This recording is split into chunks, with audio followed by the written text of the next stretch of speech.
Dulu, di masa mudaku, aku pernah berpikir bahwa aku adalah wanita paling bahagia di dunia. Aku memiliki suami yang sukses, sangat mencintaiku, dan keluarga kecil yang damai. Namun, hanya karena ponselku mati, aku meminjam ponsel suamiku untuk mentransfer gaji 8 juta rupiah kepada asisten rumah tangga kami. Suara ding yang muncul kemudian merobek topeng kesalehan suamiku, mengungkapkan kebenaran yang kotor dan kejam. Kenapa sedikit sekali? Sayang, hari ini aku belanja kebutuhan anak kita. Pesan itu bagai pisau yang menusuk jantungku. Namun aku tidak menangis, tidak berteriak. Aku menggertakkan gigi dengan gemetar, memotret semua bukti.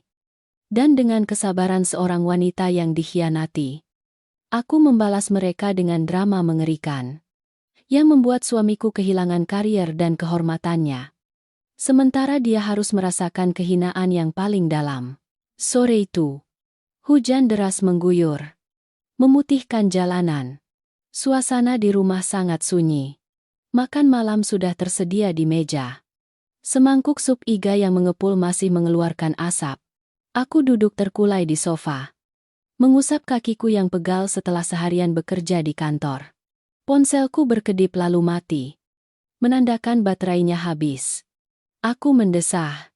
Teringat hari ini adalah tanggal 5. Hari aku harus mentransfer gaji kepada Sari. Sari adalah asisten rumah tangga yang direkomendasikan langsung oleh suamiku, Mas Budi. 6 bulan lalu, dia baru 25 tahun.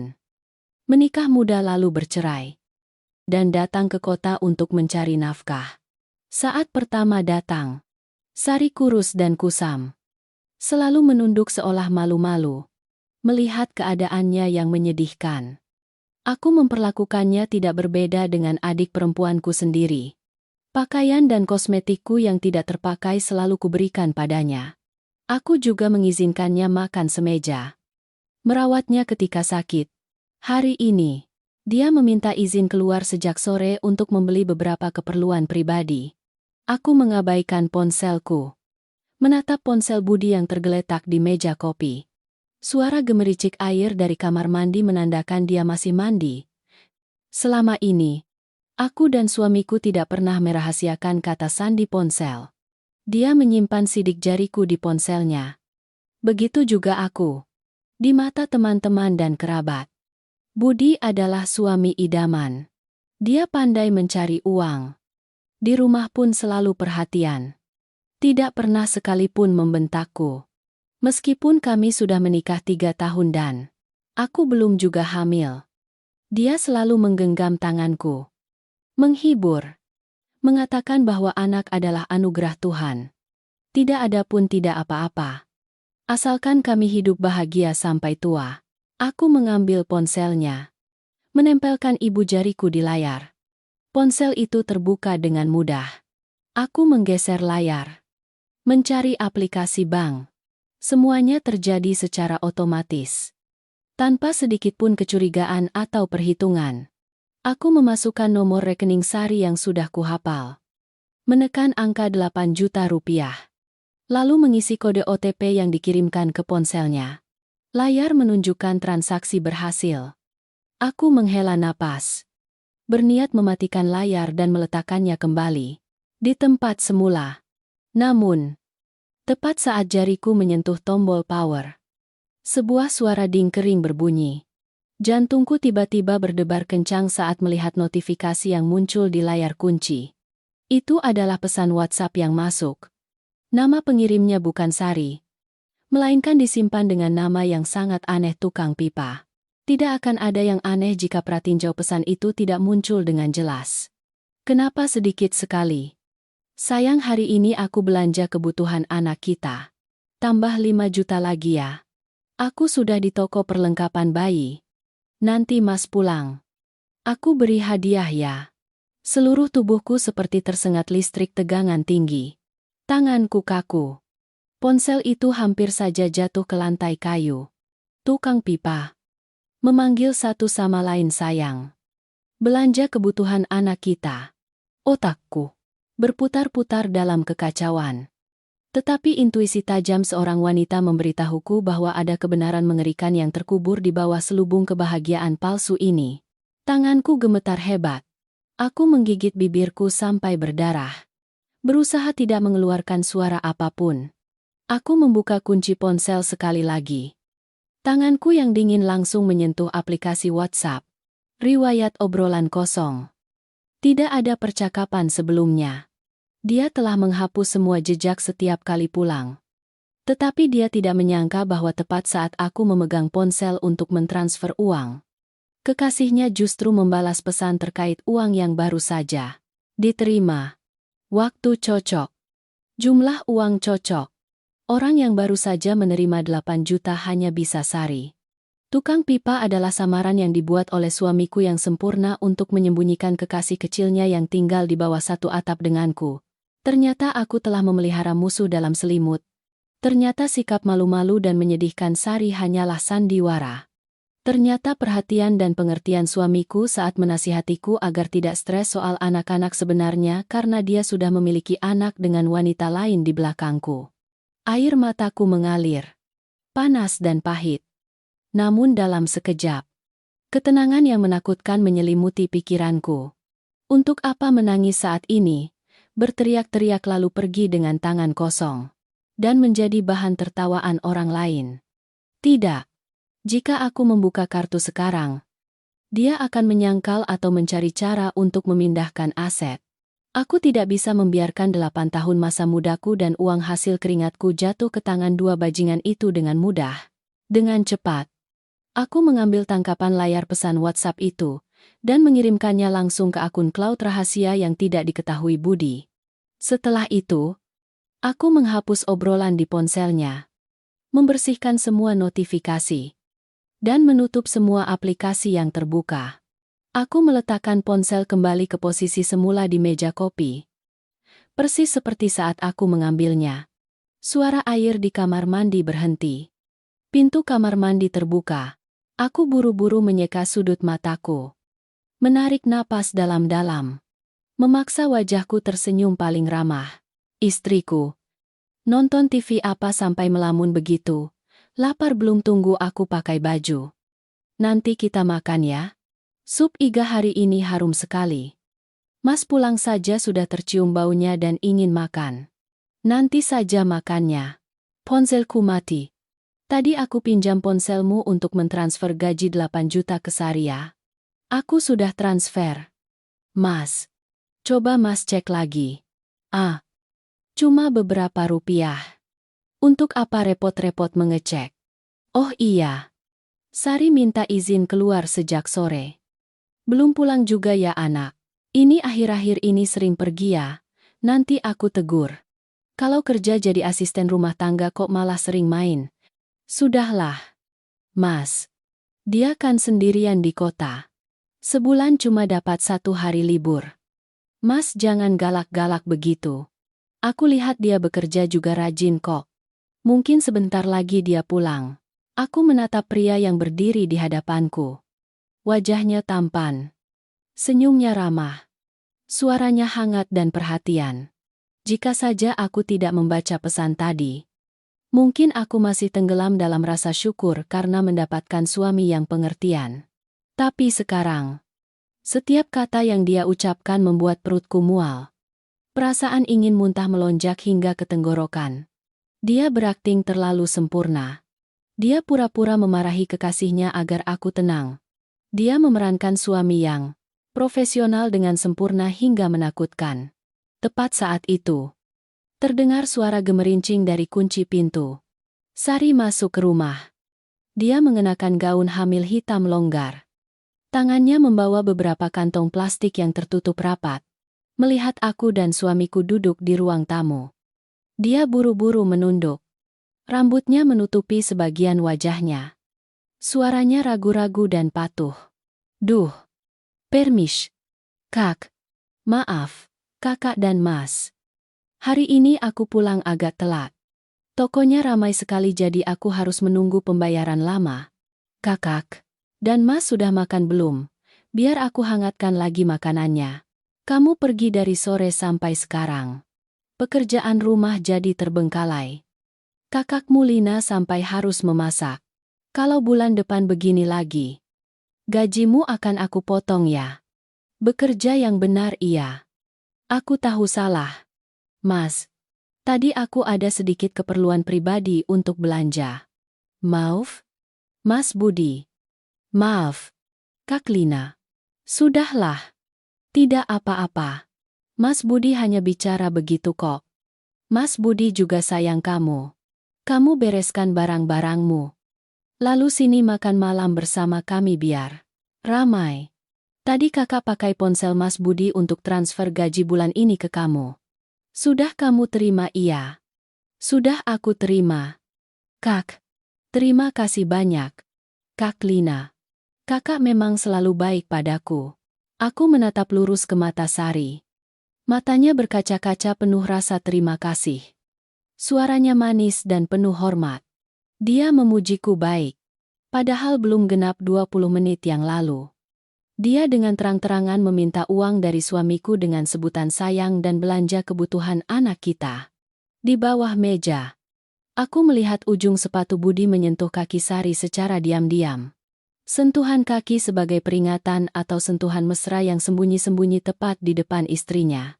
Yang sah, aku tidak menarik kakiku. Juga tidak membongkar mereka. Aku dengan tenang mengambil sepotong iga. Menaruhnya di piring Budi. Lalu mengambil sepotong daging tanpa lemak. Menaruhnya di piring Sari. Lalu berbicara dengan lembut dan penuh perhatian. Sari, akhir-akhir ini aku lihat kamu agak gemuk ya. Baju-baju yang kamu pakai sekarang kok jadi longgar semua. Kamu ingat jaga kesehatan ya. Anak perempuan sendirian. Harus tahu mencintai diri sendiri. Jangan biarkan siapapun memanfaatkan atau menindasmu. Mengerti mangkok nasi di tangan Sari sedikit bergetar. Budi juga tiba-tiba berhenti mengunyah. Matanya melirikku sejenak, lalu cepat-cepat menariknya kembali. Dia menyembunyikan keterkejutannya. Berdem. Lalu mengalihkan pembicaraan. Kamu terlalu khawatir. Dia sudah besar. Tahu mengurus diri sendiri. Kamu urus dirimu sendiri saja. Akhir-akhir ini aku lihat kamu kurusan. Besok akhir pekan. Aku ajak kamu ke pusat perbelanjaan. Beli beberapa baju baru ya iya. Mas. Mas memang paling baik padaku. Makan malam itu berlalu dalam suasana yang sangat palsu. Aku mengunyah nasi di mulutku terasa pahit. Mulai malam ini, aku tahu aku tidak akan lagi menjadi istri yang baik, polos, dan percaya buta pada suamiku. Musuh tidak jauh. Mereka duduk semeja, tidur di bawah satu atap, menghabiskan uang yang sebagian besar aku hasilkan. Perang ini baru saja dimulai. Aku berjanji pada diriku sendiri. Orang-orang yang telah menginjak-injak kepercayaanku dan kehormatanku. Kubuat mereka membayar tidak kurang sepeser pun. Dan mereka akan hidup dalam ketakutan dan kecurigaan. Lalu dengan tangan mereka sendiri akan merobek selubung busuk yang telah mereka bangun. Malam itu, suasana di kamar tidur begitu sunyi hingga aku bisa mendengar detak jam dinding dengan jelas. Budi memunggungiku. Napasnya teratur dan sesekali terdengar dengkuran halus. Dia tidur sangat nyenyak. Tidur seorang pria yang seolah tidak memiliki rahasia apapun. Seorang pria sombong yang mengira telah menipu istrinya yang polos dengan drama yang sempurna. Aku berbaring tak bergerak. Mataku terbuka lebar menatap langit-langit dalam kegelapan. Perasaan, malu dan jijik terus bergolak di perutku. Mengalir melalui setiap pembuluh darah. Tempat tidur pengantin mahal yang pernah kupilih sendiri kini terasa dingin dan penuh duri. Di sampingku bukan lagi suami yang sempurna yang pernah kucintai. Melainkan iblis berwajah manusia. Pukul 2 pagi. Aku tahu inilah saatnya aku harus bertindak. Air mata tidak akan membantuku mendapatkan kembali apa yang telah hilang. Penderitaan saat ini hanyalah kemewahan. Aku dengan lembut menyingkap selimut sutra. Menjejakkan kaki ke lantai kayu yang dingin tanpa mengenakan sandal agar tidak menimbulkan suara. Jantungku berdebar kencang di dadaku. Tetapi akalku membeku. Aku diam-diam berjalan menuju tas Budi yang diletakkan di meja kerja. Mengeluarkan iPad yang sering digunakannya untuk membaca berita. Ponselnya selalu dibawanya. Bahkan ke kamar mandi. Tetapi iPad ini, dia seringkali ceroboh meninggalkannya begitu saja. Cahaya biru dari layar iPad memantul di wajahku. Menyinari mataku yang memerah karena amarah. Aku tahu kata sandi iPad ini. Serangkaian angka yang merupakan tanggal ulang tahun kami. Sungguh ironis. Dia menggunakan tanggal ulang tahun cinta kami untuk mengunci rahasia pengkhianatan. Tanganku gemetar menyentuh aplikasi WhatsApp. Satu-satunya aplikasi yang belum sempat dia logout atau sinkronisasi kata sandi, 2 lapis di perangkat ini. Jantungku serasa diremas saat melihat deretan pesan yang belum dihapus di iPad. Mungkin dia hanya ingat menghapus di ponsel. Lupa bahwa kedua perangkat ini kadang-kadang otomatis sinkronisasi saat menggunakan jaringan Wi-Fi yang sama di rumah. Nama tukang pipa muncul dengan jelas. Riwayat obrolan berlangsung selama berbulan-bulan. Aku menahan napas membaca setiap baris. Setiap kata bagai pisau yang menusuk langsung ke jantungku yang berdarah. Mereka saling memanggil suami istri dengan manis hingga membuat mual. Mereka saling mengirimkan emotikon ciuman. Kata-kata kotor dan kerinduan. Tepat di jam kerja. Saat aku sedang bekerja keras di kantor untuk mencari uang demi masa depan kami berdua. Yang lebih menakutkan adalah foto-foto USG janin. Foto hitam putih itu buram. Tetapi jelas menunjukkan tanggal dan nama ibu hamil Sari. Janin sudah berusia 12 minggu. 12 minggu. Cocok dengan waktu Sari cuti sakit beberapa hari bulan lalu. Saat itu, aku sendiri yang membelikan bubur dan merebus air daun sirih untuknya agar pulih. Ternyata dia tidak sakit, melainkan morning sickness. Dia bahkan membawa kekasihnya ke dokter kandungan menggunakan mobil yang diberikan orang tuaku sebagai hadiah pernikahan. Aku berusaha menahan diri agar tidak terisak. Deretan pesan transfer uang juga muncul dengan jelas. Budi tidak mentransfer uang langsung ke Sari, melainkan dia membayar tagihan belanja online. Deposit pakaian hamil, popok, dengan dalih uang bahan bangunan atau uang perbaikan mobil. Setiap bulan, selain gaji yang kubayar untuk Sari, dia juga memberikan puluhan juta rupiah agar Sari bisa menjaga kehamilannya. Padahal, setiap kali aku membahas investasi atau membeli sesuatu untuk diriku sendiri, dia selalu menghela napas, mengeluh kesulitan ekonomi, menyuruhku untuk berhemat demi masa depan. Masa depannya ternyata tidak bersamaku, melainkan membangun keluarga baru dengan asisten rumah tangga yang tinggal di bawah kolong tempat tidur rumah kami. Kegelapan di bawah kolong tempat tidur ini telah menyelimutiku selama 6 bulan terakhir tanpa aku sadari. Aku pernah merasa kasihan pada keadaan Sari. Seorang wanita muda yang gagal dalam rumah tangga dan tak memiliki tempat bergantung. Aku telah memberinya gaun bermerek. Memberinya makanan terbaik yang kubuat sendiri. Balasan atas kebaikanku. Dia dengan terang-terangan merencanakan untuk memiliki anak dengan suamiku. Berniat merebut posisi nyonya rumah ini. Pengkhianatan ini tidak hanya datang dari satu pihak, melainkan persekongkolan 2 orang berhati dingin. Menggunakan kebaikanku sebagai pijakan untuk nafsu mereka yang hina, dengan ketenangan yang aneh. Aku mengeluarkan ponselku. Menggunakan mode kamera tanpa suara untuk mengambil semua bukti di layar iPad. Setiap pesan. Setiap foto USG. Setiap bukti transfer. Semuanya kusimpan rapi dalam folder dengan kata sandi pribadi. Aku tahu bukti-bukti ini akan menjadi pedang kematian yang akan menghantam mereka pada saat yang tepat. Tapi sekarang belum waktunya. Mereka telah memainkan sandiwara untuk menipuku. Maka aku akan membangun panggung yang lebih besar agar mereka menari-nari dalam jebakan mereka sendiri. Aku dengan lembut menghapus riwayat tampilan. Meletakkan iPad kembali ke posisi semula. Merapikan setiap kerutan di tas agar tidak ada jejak yang berubah. Aku berjalan menuju tempat tidur. Menatap pria yang terbaring di sana. Ada saat di mana aku ingin meraih vas bunga di meja rias dan memukulkannya langsung ke kepalanya. Ingin mencakar. Ingin berteriak meluapkan amarah. Tapi akalku menahanku. Seorang wanita cerdas tidak akan pernah membiarkan emosi merusak rencana besar. Aku naik ke tempat tidur.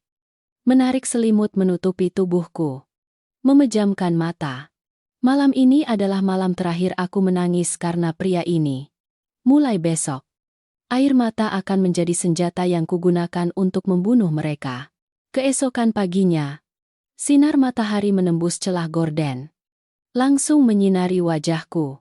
Aku bangun lebih awal dari biasanya. Hal pertama yang kulakukan adalah masuk ke kamar mandi.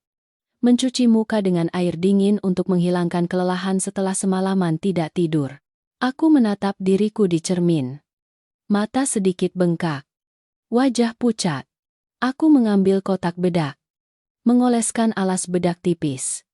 Lalu memoles sedikit lipstik merah muda cerah. Aku harus terlihat cantik. Segar. Tarian topeng resmi dimulai. Aku turun ke dapur. Sari sedang sibuk memetik sayuran di wastafel. Melihatku. Dia buru-buru menunduk memberi salam. Matanya menyiratkan rasa takut seperti biasa. Jika kemarin, aku akan melihatnya sebagai sikap yang polos dan jujur. Tapi hari ini, melihat sikap malu-malu yang palsu itu, aku hanya merasa mual. Gaun hamil hitam longgar yang dia kenakan kemarin belum diganti. Cara jalannya agak berat. Khas wanita hamil di trimester kedua. Aku mendekat. Suaraku semanis dan sepeduli mungkin. Sari, akhir-akhir ini kakak lihat kamu lelah sekali. Biar kakak saja yang kerjakan nanti. Kamu masuk kamar istirahat saja. Wanita sendirian harus tahu menjaga kesehatan. Kalau kamu sakit, Mas Budi nanti menyalahkan kakak karena tidak bisa merawat asisten rumah tangga. Mendengar nama Budi, bahu Sari sedikit bergetar. Dia buru-buru melambaikan tangan. Senyum canggung terpampang di bibirnya. Duh, tidak apa-apa. Kak. Ini pekerjaanku. Mana berani aku biarkan. Kakak yang mengerjakan. Kakak naik saja. Siap-siap kerja. Sarapan sudah mau selesai aku masak. Aku tersenyum. Senyum yang tenang dan penuh toleransi. Kakak menyayangimu seperti adik sendiri. Tidak usah sungkan. Oh, tadi malam kakak melihat di lemari ada beberapa kotak sarang burung walet yang dulu ibu kakak kirimkan. Kakak tidak makan. Kamu ambil saja lalu dikukus untuk memulihkan tenaga ya. Kamu akhir-akhir ini terlihat pucat sekali seperti sakit. Orang luar nanti tidak tahu. Malah bilang kakak dan mas memanfaatkan tenaga kamu. Kan tidak enak. Aku mengamati. Ekspresi Sari. Matanya berkedip bingung. Tapi juga terselip sedikit rasa puas yang tersembunyi. Dia pasti yakin bahwa dia telah menipu istri yang bodoh dan mudah dimanipulasi. Dia salah mengira kebaikanku sebagai kebodohan. Dia tidak tahu bahwa kotak sarang burung walet itu adalah racun psikologis yang kubuat. Aku mulai menaburinya. Aku ingin dia tenggelam dalam kesombongan. Agar ketika jatuh ke jurang, dia tidak akan sempat bereaksi. Tepat saat itu, Budi turun dari lantai atas. Dia sudah rapi. Mengenakan setelan jas yang kusetrika rapi tadi malam. Dia terlihat berwibawa dan anggun. Dia mendekatiku. Memeluk pinggangku dari belakang. Mencium rambutku dengan lembut di depan asisten rumah tangga. Istriku pagi ini bangun pagi sekali harum sekali. Kalian berdua bicara apa kok sepertinya senang sekali dia tersenyum. Senyum seorang pria yang memiliki istri cantik yang sudah menyiapkan makanan. Dan juga memiliki kekasih yang patuh berdiri melayani di sampingnya. Perasaan puas yang hina. Aku berbalik. Memeluk lehernya. Berusaha menahan rasa jijik yang menjalar di punggungku. Lalu menjawab dengan manja. Aku sedang bilang ke Sari kalau akhir-akhir ini dia pucat sekali. Menyuruhnya mengambil sarang burung waletku untuk suplemen. Karena dia bekerja keras di rumah kita. Dan sendirian jadi kasihan. Mas, Budi sedikit mengerutkan kening. Matanya melirik Sari. Sesaat lalu cepat-cepat menariknya kembali. Dia menepuk bahuku dengan lembut. Suaranya menunjukkan sikap murah hati. Istriku memang selalu baik hati begitu. Sari. Dengarkan Kak Lina. Makan saja sarang burung waletnya. Kalau kurang, bilang ke Kak Lina untuk membeli lagi. Bekerja untuk keluarga ini. Aku dan Kak Lina tidak akan membuatmu rugi. Aku menatap lurus ke matanya. Senyum di bibirku semakin cerah. Betul. Kita harus berbuat baik. Mas, siapa tahu kalau kita berbuat baik, Tuhan juga akan berbuat baik pada kita. Memberi kita anak secepatnya agar rumah jadi ramai. Akhir-akhir ini aku sedang masa subur. Mas ingat pulang cepat ya. Kata anak yang keluar dari mulutku bagai jarum yang menusuk gendang telinga Budi dan Sari. Budi tersenyum canggung. Senyumnya sedikit miring. Tangannya yang memeluk pinggangku sedikit mengeras. Sementara di wastafel, suara piring dan mangkuk beradu karena tangan Sari tiba-tiba gemetar. Dia sedang memiliki anak dengan kekasihnya. Tetapi istrinya yang sah menuntut untuk memiliki anak. Terjebak di antara dua peran. Pria munafik itu mulai canggung. Dia buru-buru mengangguk-angguk. Mengiyakan agar cepat berlalu. Lalu duduk cepat di meja makan. Sepanjang sarapan itu, aku berperan sebagai istri sempurna. Melayani suami dengan segala perhatian. Aku menyendokkan makanan untuknya. Menuangkan susu untuknya. Dengan mesra menanyakan pekerjaannya. Sesekali aku sengaja menyebutkan rencana masa depan jauh kami berdua tentang villa yang akan kami beli. Tentang perjalanan mewah. Setiap kali aku berbicara, aku diam-diam mengamati ekspresi Sari. Wajahnya menunduk. Sumpitnya menusuk-nusuk nasi putih di mangkuk. Kecemburuan dan kerinduan terlihat jelas dari setiap napasnya yang berat. Dia sedang hamil anaknya. Tetapi harus berdiri melayani melihatnya bermesraan dengan istrinya. Dia ingin uang. Ingin status. Tetapi aku menghancurkan harga diri kecilnya sebagai orang ketiga dengan kekayaan dan kebahagiaan palsu ini. Aku ingin dia mengerti bahwa meskipun dia hamil, di rumah ini dia selamanya hanya seorang asisten rumah tangga. Tidak lebih dan tidak kurang. Topeng yang kupakai tidak hanya untuk menyembunyikan kebenaran yang sudah kuketahui, tetapi juga sebagai alat untuk menyiksa mental mereka setiap hari. Beberapa hari kemudian, aku tetap mempertahankan gaya seorang wanita berkuasa. Namun pemaaf, rencanaku bukan untuk menghancurkan segalanya secara instan. Merobohkan sebatang pohon, jika hanya dipotong di bagian tengah, mudah saja akan tumbuh lagi. Aku ingin menuangkan tetesan racun hingga ke akar-akar hubungan kotor itu agar mereka saling mencurigai, saling menghancurkan, dan memusnahkan satu sama lain. Menabur benih kecurigaan adalah langkah selanjutnya dalam drama besar ini. Pada akhir pekan, aku pergi berbelanja dan sengaja memilih kemeja sutra bermerek yang sangat mahal untuk Budi. Aku membawanya pulang, melepaskan labelnya tepat di depan Sari, dan memberitahunya dengan sangat hati-hati. Aku bilang padanya bahwa kemeja ini terbuat dari sutra murni. Harganya lebih dari 10 juta rupiah. Dan sama sekali tidak boleh dicuci mesin, melainkan harus dicuci tangan dengan lembut menggunakan deterjen khusus. Sari mengiyakan dengan tergesa-gesa. Memegang kemeja itu dengan hati-hati. Tapi dia tidak tahu. Aku diam-diam telah mencampur sedikit pemutih Jafex ke dalam botol deterjen khusus yang kutujukan padanya. Sore itu ketika pulang kerja, aku mendengar Budi berteriak-teriak dari ruang cuci. Aku pura-pura terkejut dan berlari masuk. Budi sedang memegang kemeja sutra kesayangannya, yang kini sudah bergaris-garis putih. Serat kainnya mengerut dengan menyedihkan. Sari berdiri bersembunyi di sudut dinding. Wajahnya pucat pasi. Matanya berkaca-kaca. Budi marah hingga wajahnya memerah. Dia membanting kemeja itu ke lantai. Memaki-maki. Kamu ini kerja seperti apa sih, matamu itu di mana kemeja belasan juta yang baru dibelikan istriku? Kamu cuci sekali saja sudah rusak begini. Kamu ini bekerja sebagai asisten rumah tangga atau merusak rumahku? Gaji bulan ini jangan harap aku bayar sepeser pun. Sari terisak-isak. Buru-buru menjelaskan bahwa dia telah melakukan persis seperti yang kukatakan. Menggunakan deterjen yang sama. Dia menatapku memohon bantuan. Berharap aku membelanya. Tetapi aku hanya sedikit mengerutkan kening. Mendekat. Mengambil kemeja itu untuk diperiksa. Lalu menghela napas dengan ekspresi penuh penyesalan. Ya ampun. Sari, kenapa kamu ceroboh sekali? Kakak sudah bilang padamu baik-baik, padahal deterjen itu kakak selalu pakai untuk mencuci pakaian sutra. Tidak apa-apa kok. Pasti kamu salah menuangkan pemutih lagi kan? Kamu jujur saja pada Mas Budi. Mas Budi memang cepat marah, tapi tidak menyimpan dendam.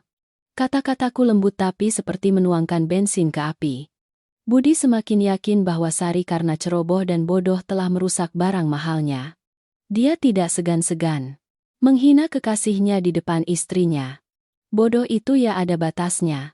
Sudah numpang di rumah orang. Tidak tahu diri dan tidak hati-hati. Kalau disuruh mengganti gaji 10 bulan pun tidak cukup untuk membeli kemeja ini. Kata-kata makian Budi yang tajam seperti pisau yang menggores harga diri Sari. Dia sedang hamil anaknya. Tetapi Budi karena kemeja yang mahal menghinanya begitu parah. Rasa sakit hati dan amarah melonjak. Dia menatap Budi dengan mata penuh kebencian dan kebingungan. Ternyata di mata kekasih yang dipujanya, uang dan harga dirinya di depan istrinya lebih penting daripada perasaannya. Aku buru-buru melerai. Menarik tangan Budi keluar. Tidak lupa meninggalkan kalimat teguran ringan. Sudahlah, Mas. Sudah terjadi. Kalau gajinya dipotong, dia mau hidup dari mana? Biar aku saja yang beli yang lain untukmu. Sari, lain kali kalau bekerja, perhatikan baik-baik ya. Tidak semua kesalahan bisa diselesaikan dengan minta maaf. Malam itu di tempat tidur, aku sengaja berbisik di telinga. Budi kata-kata manis tapi secara tidak langsung bersifat menghasut. Aku bilang padanya, aku lihat Sari akhir-akhir ini pikirannya entah kemana. Mas, kemarin di supermarket, aku tidak sengaja melihat dia bicara bisik-bisik dengan seorang pria asing. Pria itu terlihat sangar sekali. Terus-menerus memberikan uang padanya. Jangan-jangan dia punya utang dengan rentenir ya? Mas, kalau begitu kan bahaya untuk keluarga kita. Kalau dia sampai gelap mata, nanti malah mencuri bagaimana? Tubuh Budi langsung menegang. Dia bangkit seperti pegas. Matanya menyipit penuh kecurigaan. Kamu serius? Pria seperti apa? Aku pura-pura menguap panjang. Aku tidak terlalu jelas melihatnya. Cuma lihat dia buru-buru menyodorkan uang pada pria itu, lalu pergi. Sudahlah, Mas. Jangan khawatir. Mungkin kerabat dari kampung yang datang minta uang saja. Dia kan lugu. Pasti tidak apa-apa. Tidur saja. Mas. Besok aku harus pergi pagi-pagi.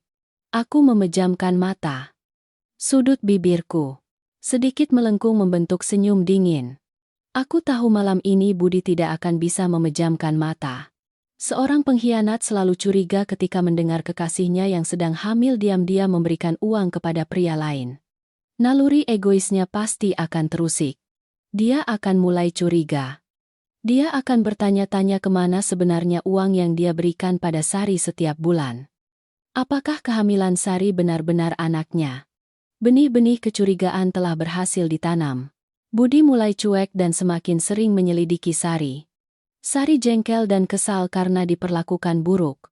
Dimarahi tanpa alasan. Hubungan gelap yang dibangun di atas uang dan nafsu kini mulai retak dari hal-hal terkecil sekalipun. Rumah ini kini bukan lagi sarang kebahagiaan palsu, melainkan papan catur psikologis di mana aku adalah pemain utamanya. Berdiri dalam kegelapan untuk mengendalikan boneka-boneka yang berjuang dalam lumpur yang mereka ciptakan sendiri. Sejak insiden kemeja mahal yang rusak, suasana di rumah kami berubah drastis. Itu bukan lagi kehangatan yang palsu, melainkan beralih ke ketegangan yang tersembunyi. Seperti danau yang tenang sebelum badai besar. Budi tidak lagi berani membentak Sari di depanku. Tetapi sikap dingin dan tatapan menyelidik darinya terhadap Sari semakin sering. Dia sering pulang mendadak di tengah hari. Sengaja masuk ke dapur atau kamar Sari dengan alasan mencari barang. Tapi aku tahu betul. Dia sedang memeriksa. Sedang mencari jejak pria asing yang kubuat-buat ceritanya. Sementara itu, Sari juga tidak lagi bisa mempertahankan wajah patuh dan menyedihkannya seperti sebelumnya. Rasa kesal karena dihina dan dicurigai oleh kekasihnya membuat dia menjadi pendiam dan mudah marah. Beberapa kali aku memergoki tatapannya pada budi yang penuh rasa sakit hati dan dendam. Hubungan gelap yang dibangun di atas penipuan dan perhitungan kini mulai menunjukkan retakan pertamanya. Persis seperti yang kuharapkan. Aku berdiri di luar. Tenang. Mengamati dua boneka yang berjuang dalam jebakan psikologis yang kurancang sendiri. Namun, menaburkan kecurigaan saja tidak cukup. Aku butuh pendorong yang lebih kuat. Sebuah dorongan yang menentukan untuk membuat mereka sangat panik.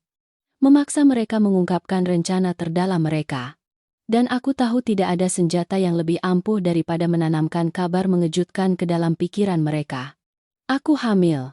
Rencana itu kusiapkan dengan teliti dan rahasia. Aku mulai dengan mengubah kebiasaan makanku. Pagi hari. Alih-alih sarapan seperti biasa. Aku meminta Sari memasak bubur putih encer untukku. Baru saja menyendok bubur ke mulut. Aku buru-buru menutup mulut. Pura-pura mual lalu langsung lari ke kamar mandi.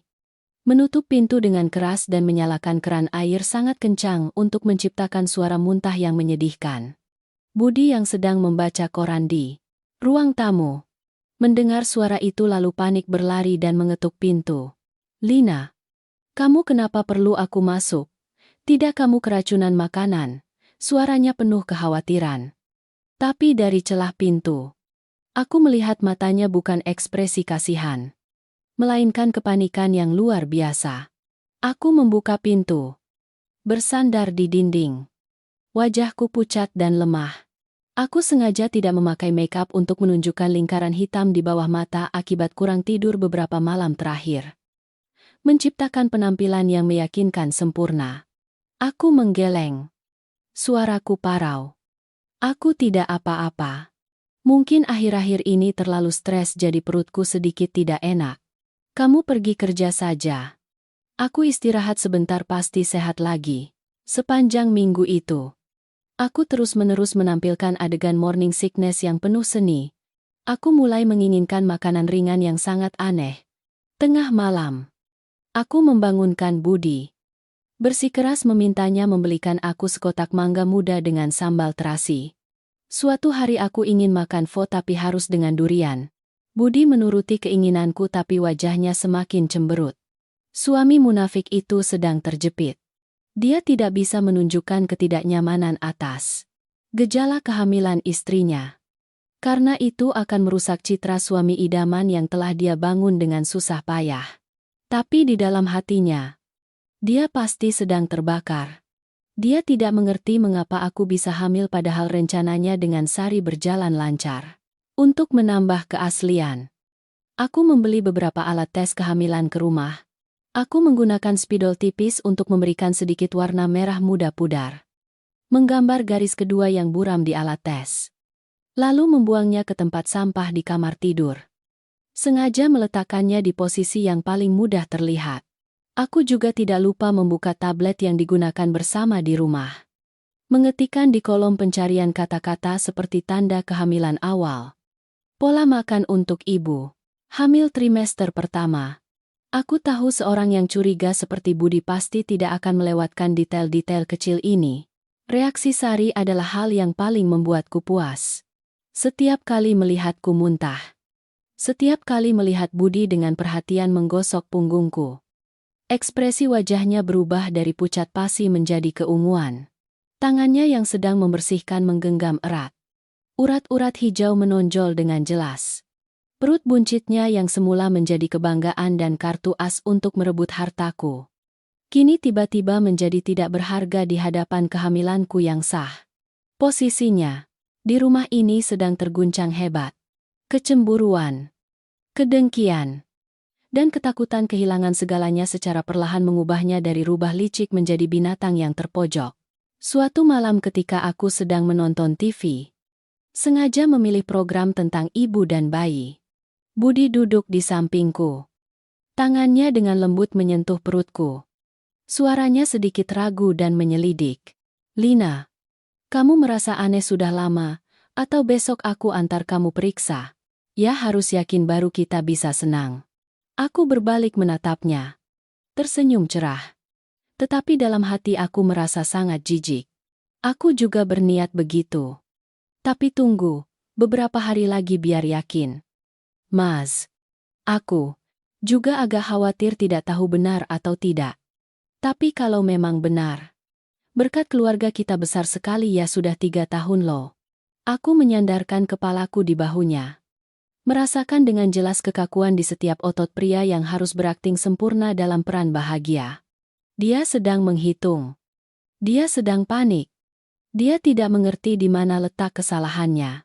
Dia pasti akan mencari cara untuk memastikan kebenarannya. Dan itulah yang kutunggu. Jebakan kehamilan telah dipasang dengan sempurna. Sekarang, aku hanya perlu tenang menunggu dan melihat tindakan bodoh dan kejam apa yang akan dilakukan oleh dua mangsa yang panik itu. Drama ini akan semakin menarik di bagian selanjutnya.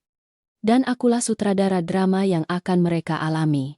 Rumah kami kini bagai panci presto yang dipanaskan di atas api besar. Tekanan tak terlihat membebani setiap sudut, membuat suasana menjadi pekat dan menyesakan.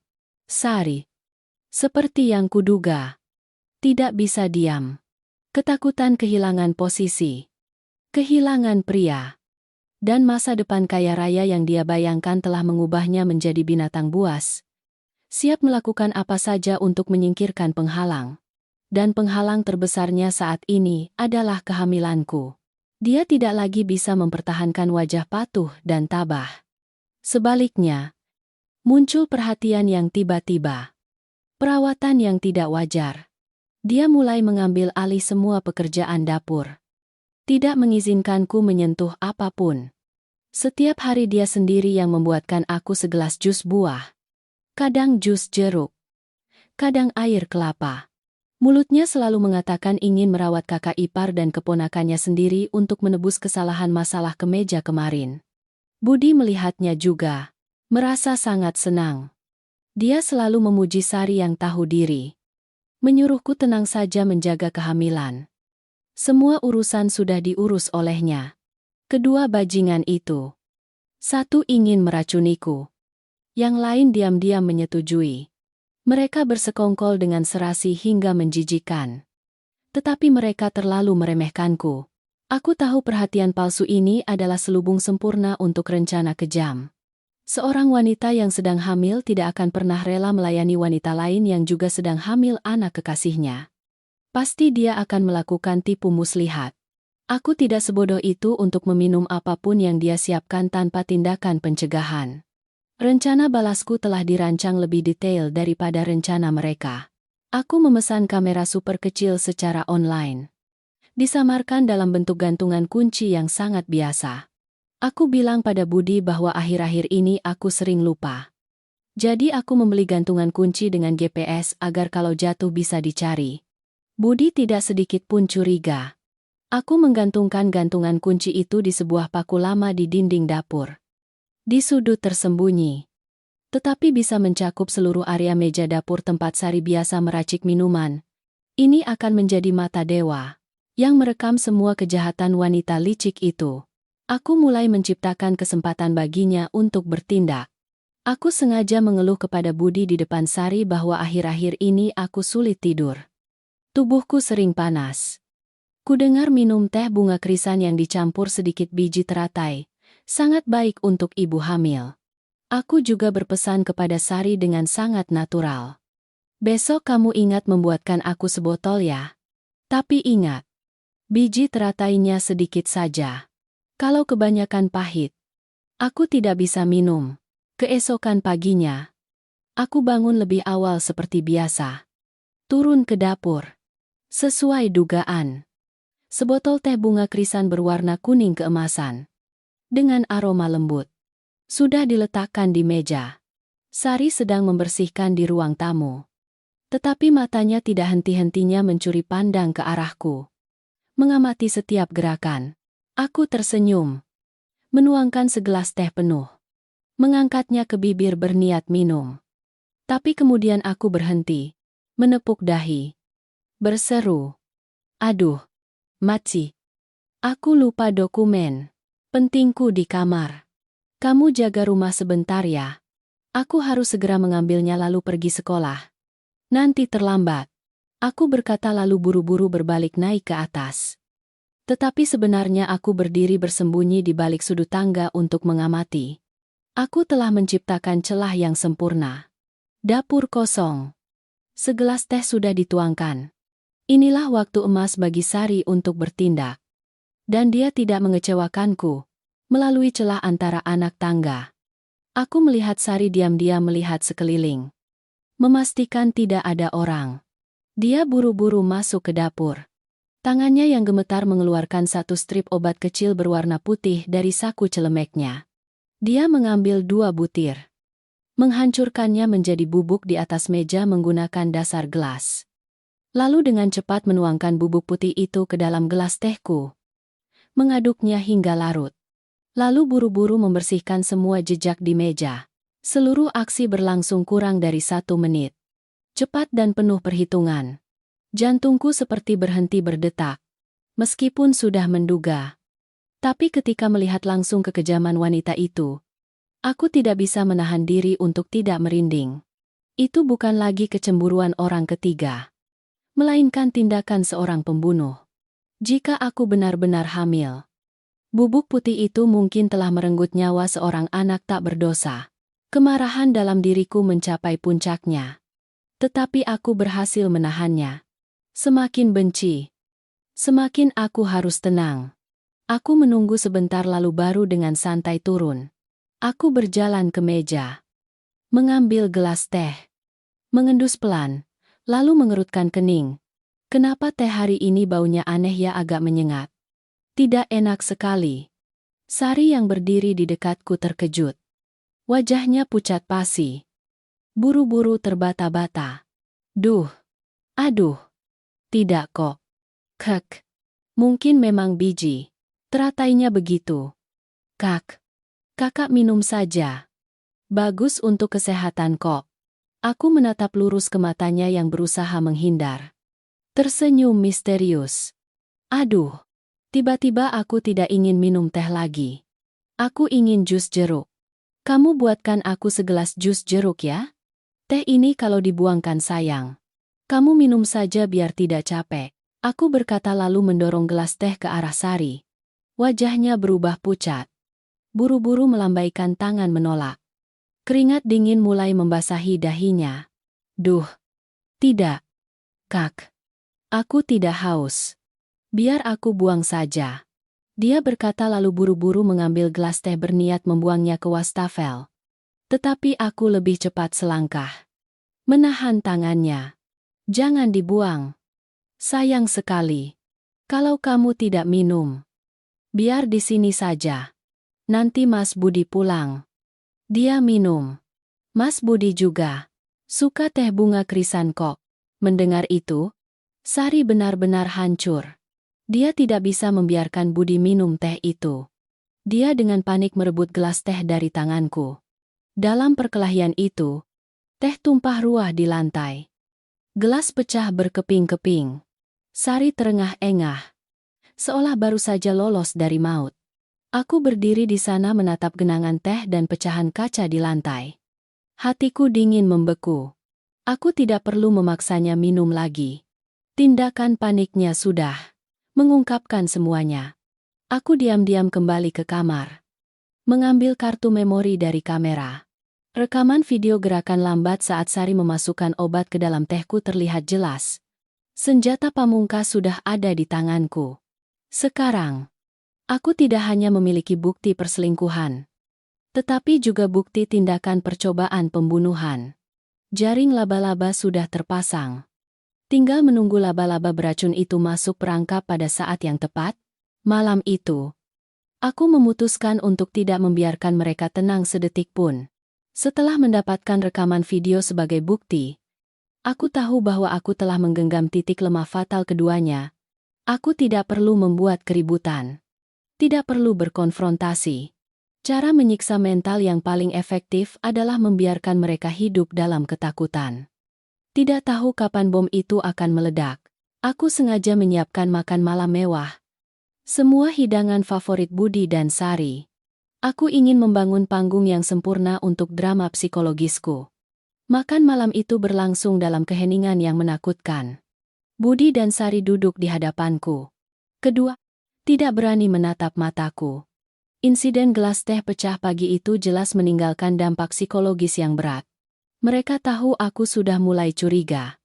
Keheninganku saat ini bahkan lebih menakutkan daripada ribuan makian. Aku menyendokkan sepotong daging babi kecap ke piring Budi. Masih mempertahankan senyum lembut di bibirku. Tetapi suaraku terdengar jauh dan tak terfokus. Akhir-akhir ini aku sering membaca cerita di media sosial. Banyak sekali cerita yang menyedihkan ya. Ada cerita tentang sebuah keluarga. Suaminya diam-diam berselingkuh dengan asisten rumah tangga di rumah. Parahnya lagi, dia bahkan membuat asisten rumah tangga itu hamil. Sungguh tidak bisa dipercaya. Di zaman sekarang masih ada cerita seperti itu. Sumpit di tangan Budi berhenti di udara. Dia mendongak menatapku. Matanya menunjukkan kepanikan dan kecurigaan. Dia berusaha memaksakan senyum canggung. Suaranya sedikit tercekat. Istriku. Istriku membaca cerita-cerita tidak penting di internet untuk apa hanya karangan untuk mencari perhatian saja. Ayo kita makan. Sayang. Aku rasa tidak seperti karangan kok. Aku rasa itu benar sekali. Orang-orang bahkan menceritakan secara detail bahwa asisten rumah tangga itu juga berusaha mencelakai istrinya hanya karena ingin merebut harta. Menurutmu, wanita seperti itu menakutkan tidak? Aku tidak menatap Budi, melainkan langsung menatap Sari, yang sedang duduk gemetar seperti anjing kedinginan. Wajahnya pucat pasi, tidak ada darah sama sekali. Dia buru-buru meletakkan sumpit. Berdiri tiba-tiba. Suaranya terbata-bata. Aku permisi. Aku merasa sedikit tidak enak badan. Aku permisi naik ke kamar istirahat dulu. Aku tidak memberinya kesempatan untuk melarikan diri. Suaraku menjadi lebih dingin. Seperti pisau tajam. Duduklah. Aku belum selesai bicara. Kamu terburu-buru sekali mau kemana? Atau kamu merasa bersalah karena cerita yang kubaca ada kemiripan dengan dirimu? Seluruh ruangan tenggelam dalam keheningan mematikan. Hanya tersisa napas terengah-engah Sari dan detak jantung Budi yang berdebar kencang. Dia berdiri berusaha menenangkan suasana. Suaranya penuh permohonan. Sudahlah. Istriku. Kamu kenapa tegang begitu? Ada apa? Kita bicarakan pelan-pelan. Sari sedang hamil. Kamu jangan membuatnya takut. Masalah ini ada jalan keluarnya. Aku tertawa terbahak-bahak. Tawa dingin dan sinis bergema di seluruh ruangan. Aku berdiri. Perlahan berjalan mendekat ke Sari. Membungkuk ke telinganya. Berbisik cukup keras agar kami bertiga bisa mendengar. Hamil. Kalau begitu harus lebih hati-hati. Terutama dengan makanan dan minuman sehari-hari. Kudengar ada obat penggugur kandungan yang tidak berwarna dan tidak berbau. Hanya dengan dosis kecil, bisa membuat janin tidak ada lagi. Orang-orang yang punya niat jahat. Seperti itu. Menurutmu pantas dihukum oleh hukum tidak? Sari ambruk ke kursi. Seluruh tubuhnya lemas. Matanya terbelalak menatapku seolah melihat hantu. Dia tahu aku sudah tahu segalanya. Budi berdiri kaku. Keringat dingin membasahi kemejanya. Topeng kesalehannya benar-benar robek. Dia menatapku. Di matanya tidak ada lagi kecurigaan, melainkan ketakutan yang luar biasa. Dia tidak mengerti mengapa aku bisa tahu hal-hal mengerikan itu. Makan malam berakhir dalam kekacauan dan kehancuran. Aku tidak perlu mengatakan apa-apa lagi. Keheningan dan pertanyaan-pertanyaan sindiran dariku sudah merupakan siksaan psikologis yang paling mengerikan. Aku meninggalkan mereka duduk di sana dengan kepanikan mereka. Lalu dengan santai naik ke kamar tidur. Malam ini, mereka tidak akan bisa tidur. Mereka akan hidup di neraka penghakiman yang kubuat sendiri. Drama telah mencapai puncaknya. Adegan penutup yang penuh. Air mata dan kehinaan sedang menunggu mereka. Setelah makan malam badai itu, rumah kami jatuh ke dalam keadaan perang dingin yang sebenarnya.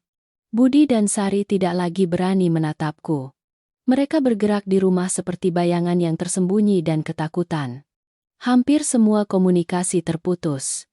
Hanya keheningan yang menyelimuti. Budi tidak lagi berperan sebagai suami yang perhatian. Dia menghindariku sebisa mungkin. Pagi-pagi sekali dia berangkat kerja dan baru pulang larut malam. Tubuhnya bau alkohol menyengat. Dia berusaha menggunakan alkohol untuk melarikan diri dari kenyataan. Melarikan diri dari tatapan dingin membeku dariku. Sari hampir tidak berani keluar dari kamar kecilnya yang untuk asisten rumah tangga. Hanya diam-diam melakukan pekerjaan rumah tangga saat aku pergi kerja atau sedang di kamar. Aku mengabaikan mereka. Ketakutan mereka adalah vonis hati nurani yang harus mereka tanggung setiap hari. Aku tahu keheningan saat ini adalah senjata paling tajam. Mereka tidak tahu apa yang sudah kudapatkan. Tidak tahu apa langkah selanjutnya dariku. Dan ketidakpastian itulah yang menyiksa mereka secara perlahan dan paling menyakitkan. Saat mereka tenggelam dalam kekacauan ketakutan, aku mulai melakukan langkah penting dalam rencanaku. Membersihkan semua aset. Mengambil kembali apa yang seharusnya menjadi milikku sebelum kapal pernikahan ini benar-benar tenggelam. 8 tahun menikah. Aku terlalu mempercayai Budi. Dia bilang pria mengurus hal besar. Wanita tidak perlu pusing soal uang. Biarkan dia mengelola keuangan bersama. Aku hanya perlu fokus pada pekerjaan profesionalku dan mengurus keluarga. Aku naif mempercayai kata-kata manis itu. Setiap bulan, gajiku setelah dikurangi pengeluaran pribadi, sisanya langsung ditransfer ke rekening bersama yang atas nama Budi. Aku hanya menyimpan sedikit untuk pengeluaran kecil. Aku juga tidak pernah menanyakan tentang investasi, tabungan, karena aku sangat percaya pada pria yang kupanggil suami itu. Tapi sekarang, kepercayaan itu telah menjadi lelucon pahit. Aku mulai dengan menghubungi seorang teman lama yang sangat akrab. Saat ini dia adalah seorang pengacara terkenal yang ahli dalam kasus perceraian. Aku menceritakan padanya seluruh kisah. Mulai dari pengkhianatan hingga rencana memindahkan aset yang kucurigai Budi sedang lakukan. Temanku setelah mendengar ceritaku, selain marah padaku, dia juga dengan cepat menyusun rencana hukum yang sistematis dan rahasia. Langkah pertama dan terpenting adalah mengumpulkan bukti-bukti aliran uang dan aset yang terbentuk selama masa pernikahan. Memanfaatkan saat Budi mabuk dan tidur pula suatu malam di akhir pekan. Aku bertindak. Aku tahu dia memiliki sebuah brankas kecil yang tersembunyi di balik lukisan yang tergantung di dinding ruang kerjanya. Dia pernah memberitahuku bahwa kata sandinya adalah tanggal lahirku. Sebuah detail romantis yang kini hanya membuatku mual. Tanganku gemetar memutar setiap angka. Bunyi klik kunci yang kering bergema di ruangan yang sunyi. Di dalam brankas tidak banyak uang tunai. Tetapi ada sesuatu yang lebih penting dari itu. Serangkaian dokumen. Jantungku seperti berhenti berdetak saat membalik setiap lembar dokumen. Seperti yang kuduga, Budi telah menyiapkan jalur pelarian yang sempurna untuk dirinya sendiri.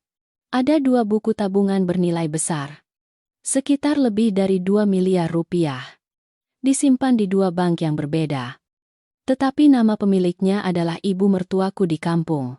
Tanggal penyetoran uang semua dalam 2 tahun terakhir.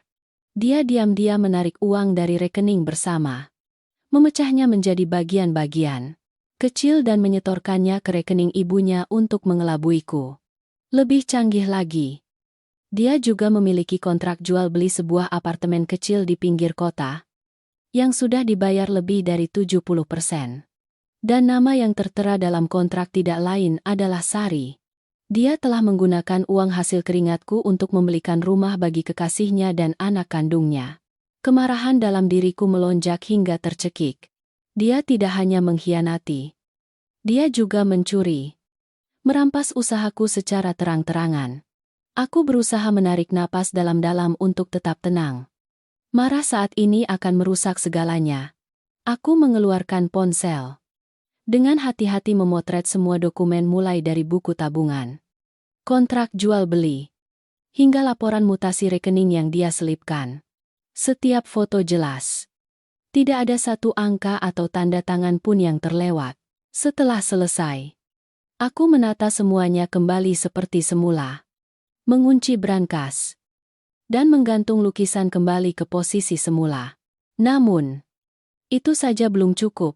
Pengacaraku menyarankan untuk menang di pengadilan.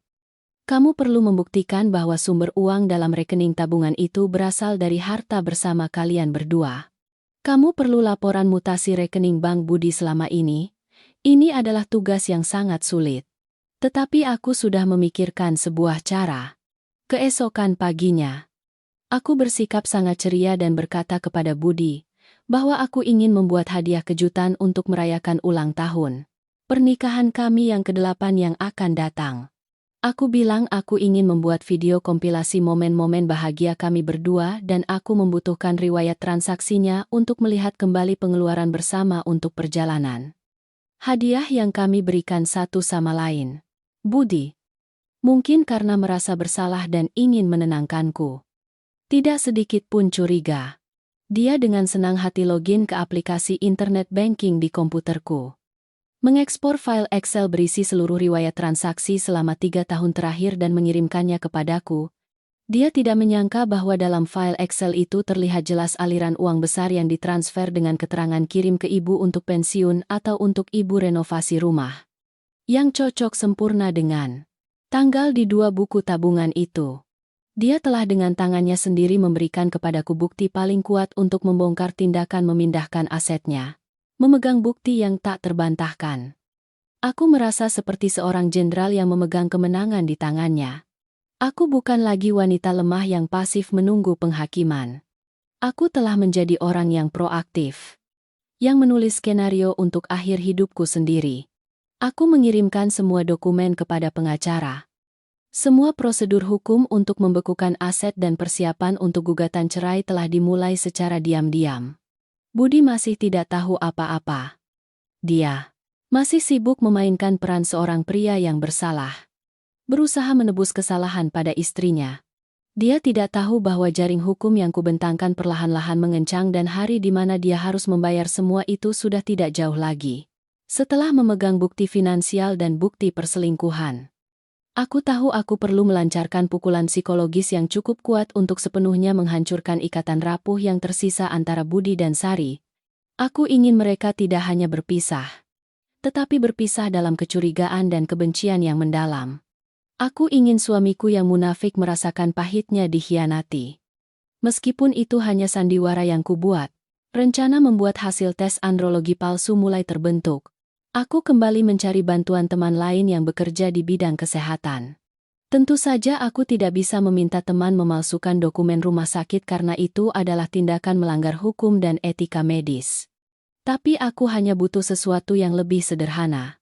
Sebuah desain file PDF yang terlihat persis seperti formulir hasil tes analisis sperma dari klinik andrologi swasta. Temanku, setelah mendengar rencanaku, tidak ragu-ragu membantu.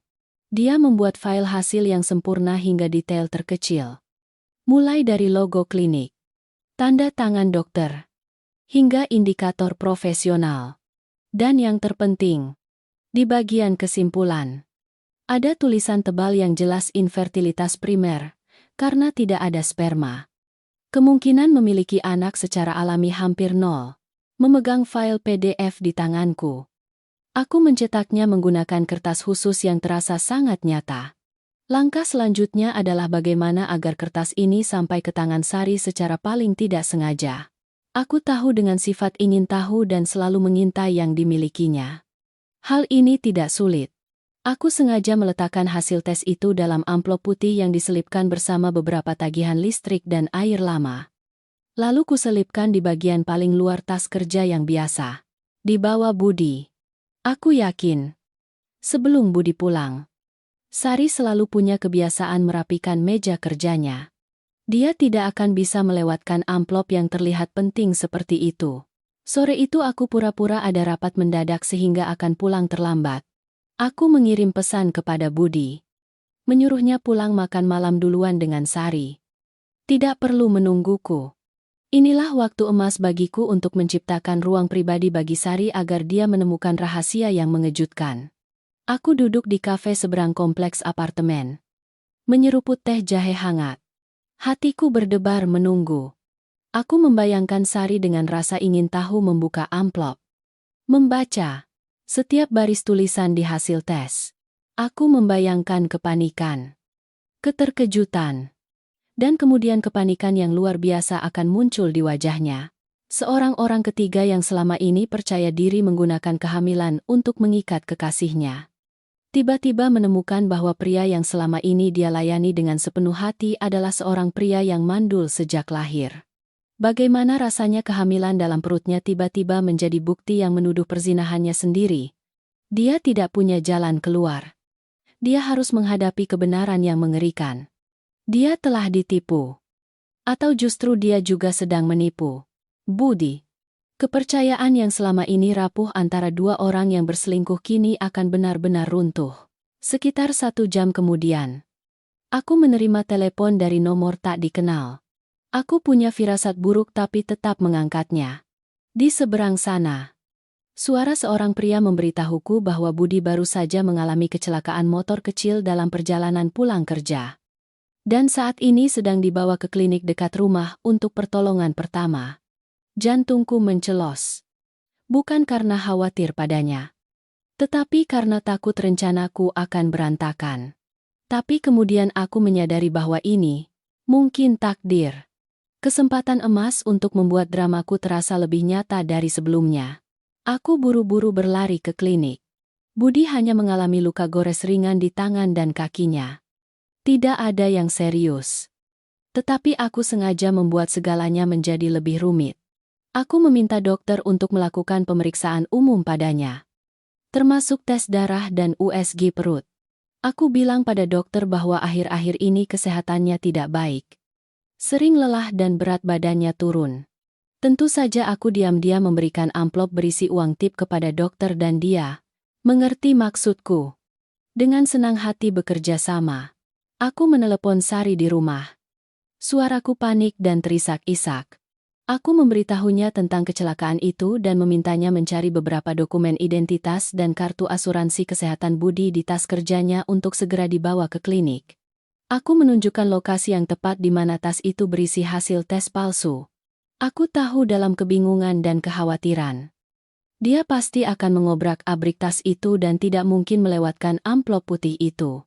Seperti yang kuperkirakan.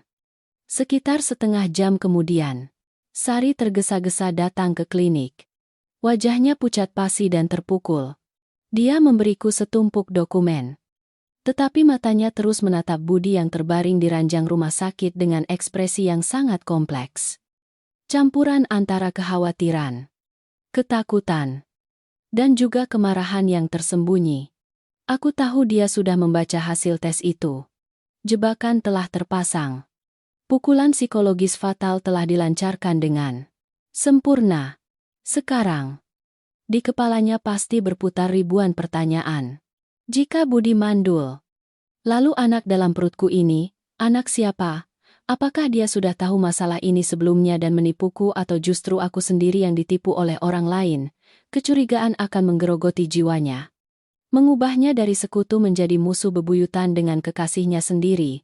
Kecelakaan kecil Budi, meskipun hanya insiden yang tidak disengaja, justru menjadi katalisator sempurna yang mendorong hubungan dia dan Sari ke ambang kehancuran. Dokumen tes kemandulan palsu yang telah kutanamkan berhasil bekerja secara optimal.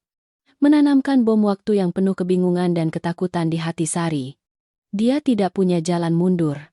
Jika janin dalam kandungannya bukan anak Budi, maka posisinya di rumah ini, bersama impiannya untuk mengubah nasib, akan hancur lebur. Setelah Budi keluar dari rumah sakit dan kembali ke rumah, suasana yang sudah tegang kini semakin aneh. Sari masih merawatnya, tetapi bukan lagi perhatian lembut seorang kekasih kecil. Sebaliknya, ada tatapan menyelidik, sikap canggung, dan pertanyaan-pertanyaan sindiran yang penuh makna tersembunyi.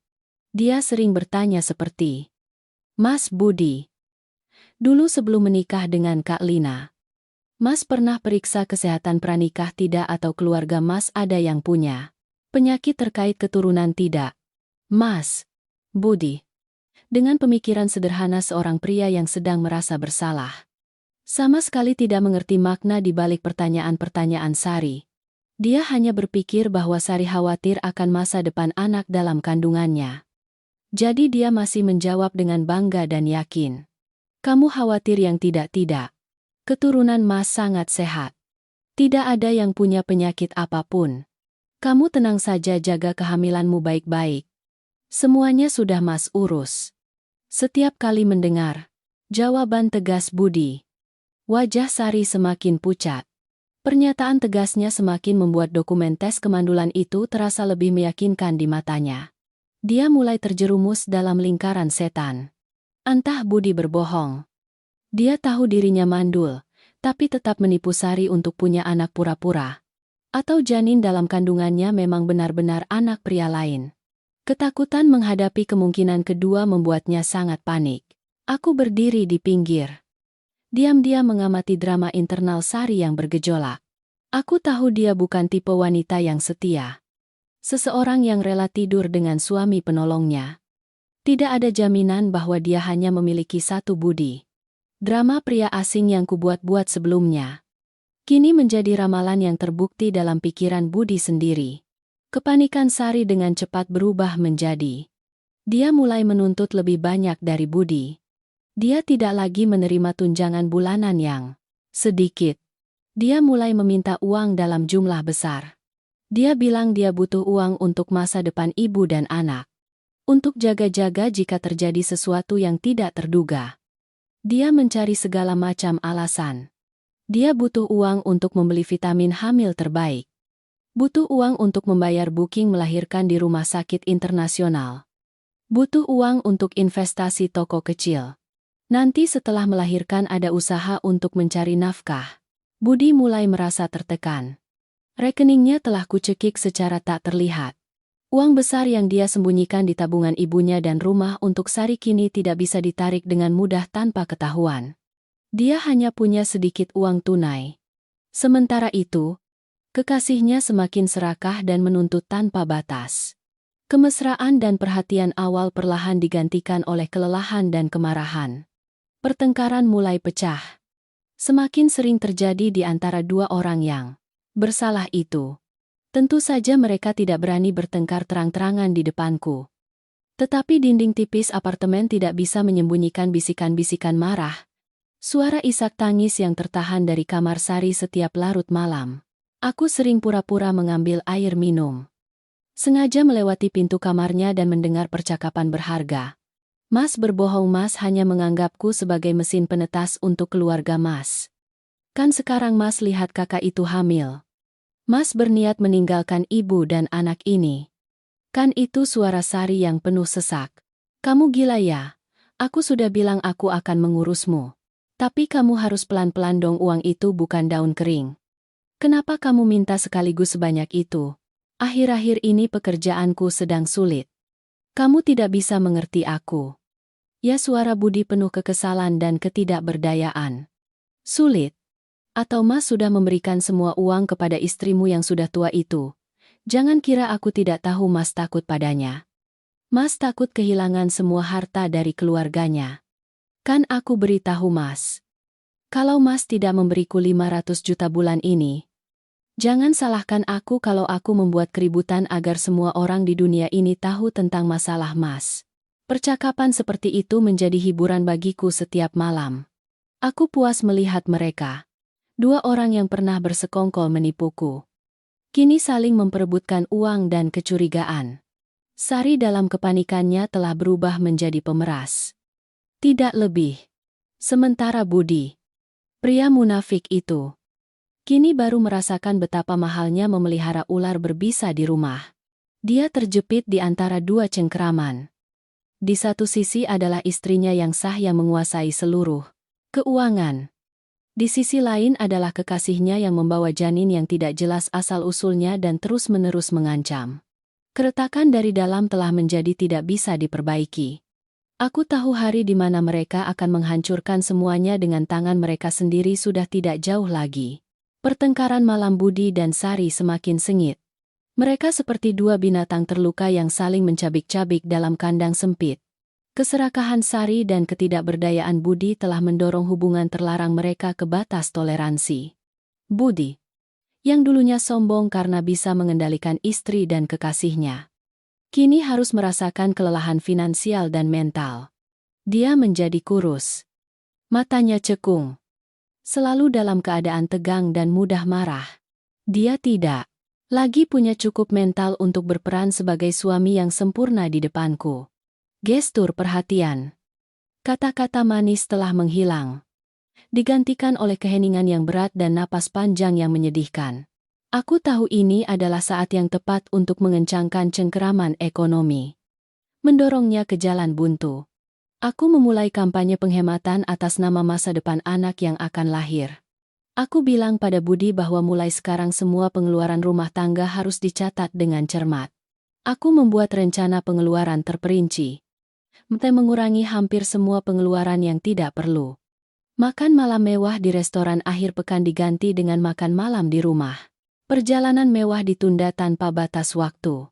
Aku bilang padanya bahwa kita harus menghemat setiap rupiah untuk anak. Mulai dari biaya popok, biaya rumah sakit, hingga biaya sekolah nanti. Budi tidak punya alasan untuk menolak rencanaku yang masuk akal dan adil. Dia hanya bisa mengangguk dengan enggan. Wajahnya pucat pasi karena penderitaan. Dia tidak tahu bahwa menabung untuk anak hanyalah alasan. Tujuanku sebenarnya adalah memutuskan sepenuhnya sumber bantuan yang selama ini dia diam-diam berikan kepada Sari. Aku mengendalikan kartu kredit tambahannya. Memintanya untuk melaporkan setiap pengeluaran besar. Jumlah uang tunai yang dia pegang juga kubatasi pada batas minimum. Hanya cukup untuk makan siang dan mengisi bensin. Pria yang dulunya bangga menjadi tulang punggung ekonomi keluarga, kini harus mengulurkan tangan meminta uang dari istrinya sepeser demi sepeser. Tidak ada bedanya dengan anak kecil. Cengkraman finansialku telah memberikan pukulan telak pada Budi. Dia tidak lagi punya uang untuk memenuhi tuntutan Sari yang semakin tak terkendali. Setiap kali Sari meminta-minta, dia harus mencari alasan untuk menundanya. Aku lagi seret sekali. Nanti setelah gajian bulan ini baru aku berikan. Akhir-akhir ini istriku sangat ketat mengelola pengeluaran. Aku tidak bisa menarik uang. Kamu pakai saja dulu gaji bulananmu. Nanti aku ganti. Tapi Sari bukanlah orang bodoh. Dia tahu betul bahwa dia sedang disingkirkan. Kesabarannya sudah habis. Dia tidak lagi percaya pada janji-janji kosong Budi. Dia mulai bertindak lebih agresif. Dia tidak lagi bertengkar dalam kegelapan, melainkan mulai menciptakan konflik terbuka tepat di depanku. Tentu saja, dengan selubung yang cerdik. Suatu pagi saat aku bersiap-siap berangkat kerja, Sari tiba-tiba memegang perutnya dan mengeluh kesakitan yang luar biasa. Dia terjatuh ke lantai. Wajahnya meringis kesakitan. Keringat mengucur deras. Aku dan Budi panik berlari mendekat. Budi dengan panik berniat memanggil ambulans. Tetapi Sari menahan tangannya. Suaranya parau dan terputus-putus. Aku tidak apa-apa. Mungkin kemarin aku makan sembarangan. Mas Budi, Mas bisa beri aku pinjaman gaji beberapa bulan di muka. Tidak, aku ingin periksa umum saja biar tenang. Akhir-akhir ini aku merasa tubuhku lemah sekali. Aku berdiri di sana, melipat tangan, melihat drama canggungnya. Sakit perut tapi malah minta gaji di muka untuk periksa. Bukan minta dibawa ke UGD segera. Tujuannya sudah terlalu jelas. Dia ingin menggunakan kehamilannya untuk menekan. Memaksa Budi memberinya uang tunai tepat di depanku. Dia ingin menjadikan aku istri yang egois dan picik jika aku menolak permintaan yang masuk akal dari seorang asisten rumah tangga yang sedang sakit. Budi gelagapan menatapku. Matanya penuh permohonan. Dia dalam dilema. Jika tidak memberikan uang, Sari akan membuat keributan. Tapi jika memberi uang, dari mana dia akan mendapatkannya, dan bagaimana dia akan menjelaskannya padaku? Aku tersenyum. Senyum yang penuh toleransi dan kemurahan hati. Aku mendekat. Membantu Sari bangun. Suaraku sangat khawatir. Ya ampun. Kenapa kamu tidak bilang dari tadi uang apa sih saat ini? Kesehatan yang paling penting. Mas Budi. Mas masih berdiri di situ, kenapa cepat antar dia ke rumah sakit sekarang? Semua biayanya biar aku yang tanggung. Kamu tenang saja, periksa dengan teliti ya. Sari. Jangan khawatir. Anggap saja aku pinjami. Nanti kalau sudah ada, kamu bisa kembalikan. Kata-kataku membuat Budi dan Sari tertegun. Mereka tidak menyangka aku akan menangani situasi ini dengan begitu murah hati. Sari tidak berhasil mendapatkan uang tunai. Tetapi juga tidak bisa menolak tawaranku yang masuk akal. Dia terpaksa menahan diri, dan membiarkan Budi membimbingnya ke mobil menuju rumah sakit. Di rumah sakit, aku meminta dokter melakukan semua tes yang diperlukan untuk Sari. Mulai dari USG, tes darah, hingga pemeriksaan kesehatan umum.